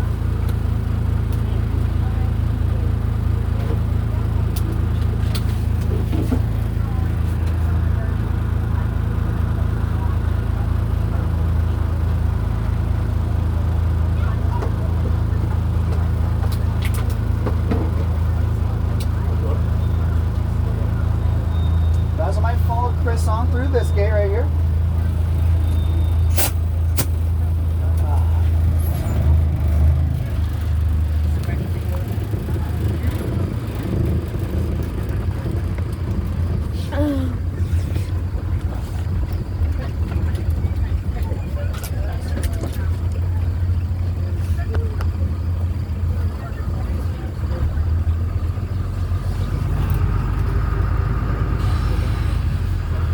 You ever rip a gate off? Have I ever ripped a gate off? No, I have not. And before my time, but I've heard of somebody. I remember at Carnivore, that big old gate. That was like a massive, like bulky gate, right? I heard of somebody just smashing through there. Like nobody knows why. And he didn't stop. He didn't tell anyone. He didn't radio in. Oh, yeah. And they went to him. They're like, "Hey, did you, you know what happened at Carnivore gate? Did you go through it?" He's like, "Yeah." And they're like, "You didn't radio anybody?" He's like, "No." And then I guess he just went home and then never came back. I don't know the full details, but I've heard of people doing it. I think something. I don't know. You might have been drinking. I don't know what the case was, but this was a long time ago. I've heard of people happening it too. But no, I've never ripped off a gate. I haven't seen that happen since I've been here. But so spoiler, only my first year, but so like 5 months. But yeah. I mean, I've worked with animals in the past. I grew up loving animals, you know, so it kind of comes naturally. Yeah, first year, guys. Ooh, it's looking real nice. That sunset tour kind of coming into effect. at least it's not as bright. Yeah. Same problems with the Canadian smoke here. With the what? Canadian smoke? I haven't heard about that. Like making its way down now. It's like wildfires. You got it up in Michigan. Do you? Yeah. I mean, I've heard about that like in the past. Not here. I haven't heard about that happen or like it making its way, but possibly, you know, back in the day. You know, when I was hearing about that more. Maybe it was like 2 years ago. It was really rough. Or Yeah, they did. It's pretty rough this year too. this year too. I got you. So guys, this is a gorgeous view of kind of like the whole first half of the tour. I mean, the sun's, you know, maybe a little bit bright, but like we went down that road directly to our right towards Carnivore, and of course we can't really see behind us too much, but this is pretty much the entire first half. Pretty cool views. No ice.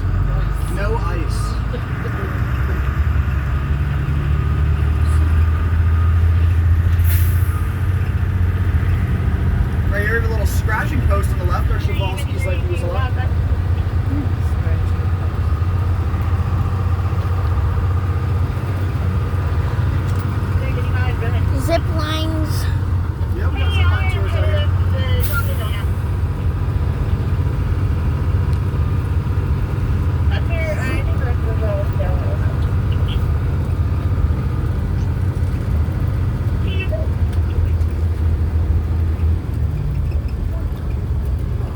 too scared to even do a zip line.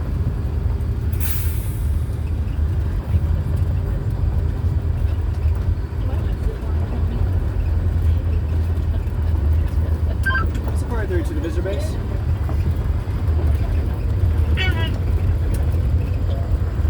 I forget what's supposed to say at this point, but Chris and I are just past like the overlook and pasture B, almost making our way up towards that hill.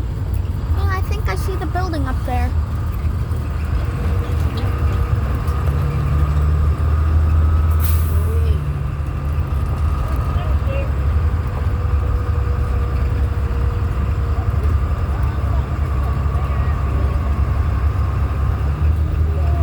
Sun reflecting on the water over there.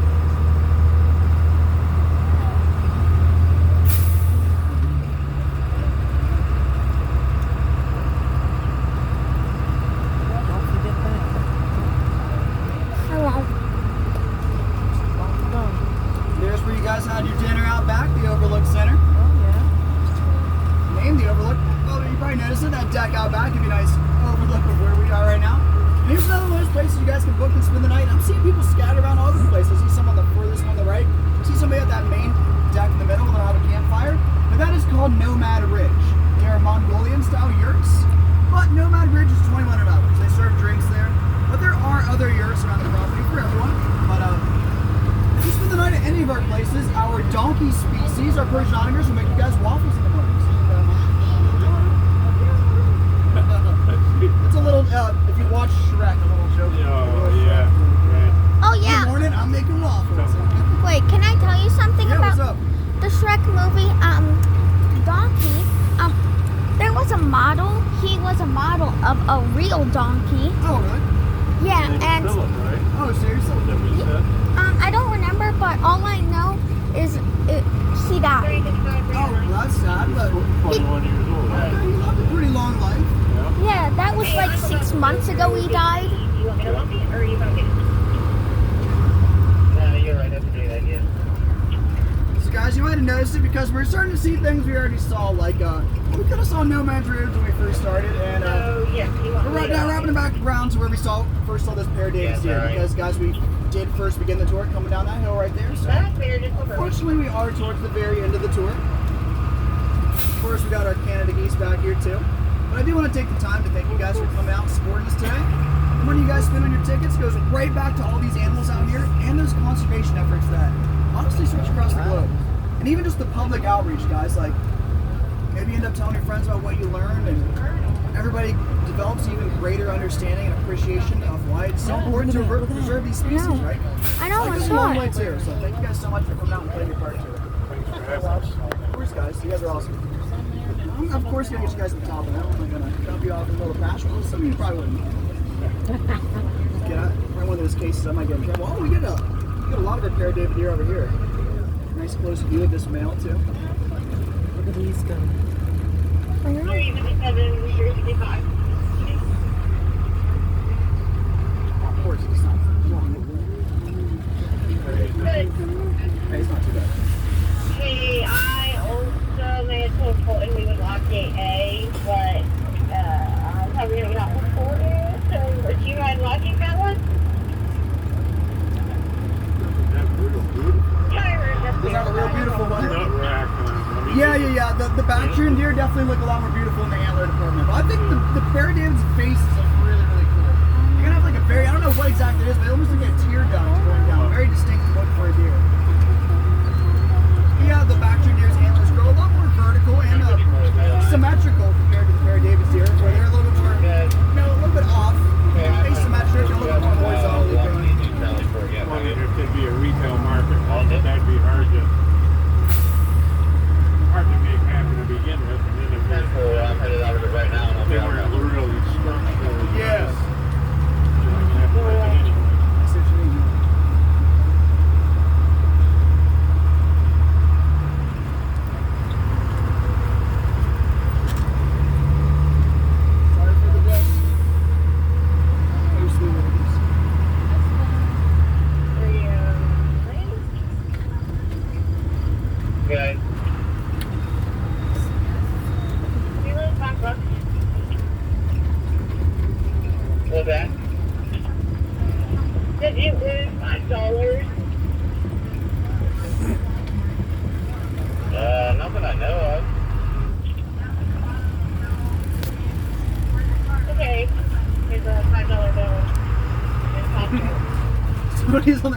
Did you lose $5? I found $5.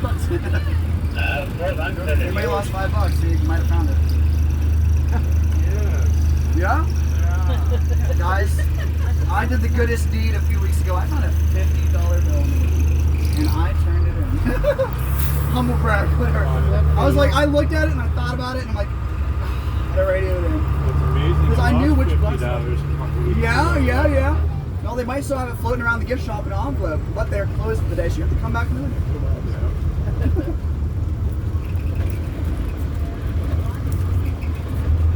Somebody's testing it.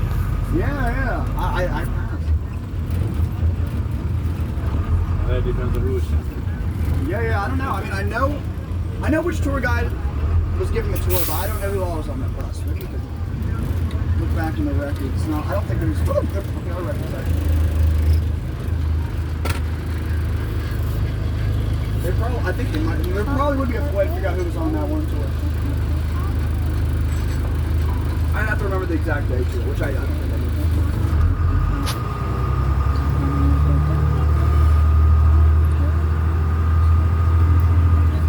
And all that stuff was going on when we first went down the hill. That was because this bus broke down. So they were, they had to bring in a new bus. They lost security. They were swapping the tour. Right before they left the pasture, the bus broke down. So they had to swap buses, get them back up there. Our guy Ron came to the rescue, loaded them back up. So that was why it was a little chaotic when we first started.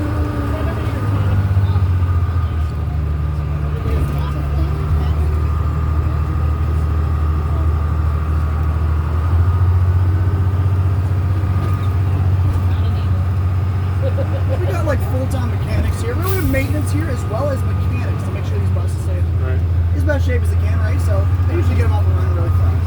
But I think it was like late in the day, you know, the start of the sunset tour, so not too many on site right now.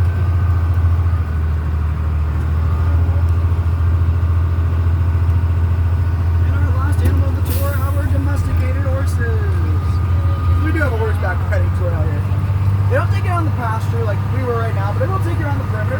And in the butterfly garden, actually across the road, there is a trail through a butterfly garden. I don't think you need a ticket or anything. If you came back a different day, you might need to at least pay for parking. But otherwise, a little free activity. See some Ohio wildflowers and butterflies. If you like walking, you know. As we were making our way back to that overlook, we were dropping you guys off at the front entrance. Actually, I think there's still a shuttle going. If not, I'll take you guys back down the parking lot. We'll see what's going on up here. Sometimes we do it, sometimes the shuttle stays on. You guys, once again, my name's Ben. On behalf of myself and everyone here at the Wilds, I want to again thank you guys so much for coming out and supporting us. We couldn't do what we do without you guys, you know, ensuring the health of our animals, the survival of these species. You guys, I had a blast. We saw some really, really cool views.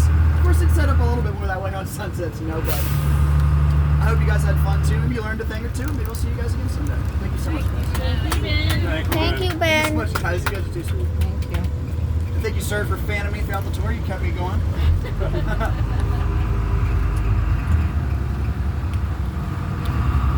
Well, we're a big fan of you here. Big fan of what? Oh, thank you. I appreciate that. I thought you said root beer, and I said I kind of like root beer too. Yeah, root beer is not bad.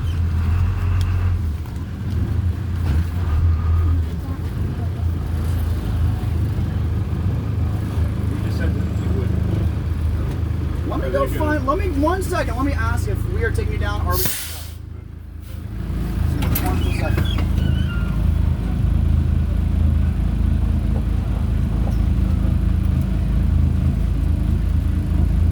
Are we taking people down?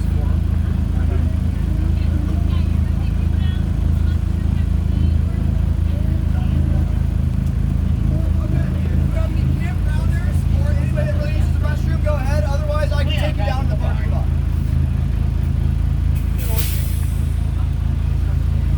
They weren't on our bus, right? I don't think. I was like, they came from the other way. I'm like, I don't remember them. Yeah, those two people who just got off. They were on our bus? Yeah, they were on our bus. Really? Oh man, I feel bad. I don't remember them too much. I remember you like all the people. They were way in the back. You don't Oh, okay. remember everyone you give a ride to? You're pretty good about it. Did they say anything? I don't know if I need to wait for them. I kind of, as they passed, they didn't really say anything. No. Worst case, I will bring them back down later. But nope, nobody's staying anywhere else on site or needs to use the restroom before we go down. Okay. Well, I might have to wait for Chris because I'm not allowed to back up. Unless I have another Wilds employee directing me. This policy type thing. So you don't want to run any critters. I don't want to run any critters, yeah, or hit any vehicles, you know, or people. This was fun. Well, guys, what was your favorite animal you saw today? Probably. Giraffe. Giraffe? They're walking down that way. They're walking down that way. I don't Okay, know. they might either be a nomad or they might have had premium parking. I think they're fine. What did you guys' answers? Favorite animals? I heard giraffe. Rhinos? Which species? I'm gonna You don't care? My The one at the favorite end, is okay, I'm glad. probably I'm that, partial towards the greater one orange myself. I just coyote really that like looks like a red goofy, fox. cute face. I love it. Of course, I love both rhino species, but yeah, good answer. That means the buses are out too. You guys have a favorite carnivore we saw? Yeah, that's Painted dogs? You like the doles? Okay. My favorite carnivore is probably me. Probably you, okay. Who's your favorite pescatarian? What? I know who my favorite tourist is. Aw, you're so sweet. It was nice to be here for my I'm glad you first had fun. time. Did you have a good time? Yes. Yeah, it was really nice. Yeah, we did. Especially seeing the majestic Canadian goose. Majestic Canadian geese, Yeah. they are a fan favorite, guys. I love when they're the first animal we can see because I get to do what I did there. Like, our Canada geese. I'm always, when I see the pair of Davids first, I'm like, oh no, I can't do my bit. Peaked early, yeah, right, yeah. Oh, that's what she was waiting on, the bathroom goers. Oh, the bathroom group.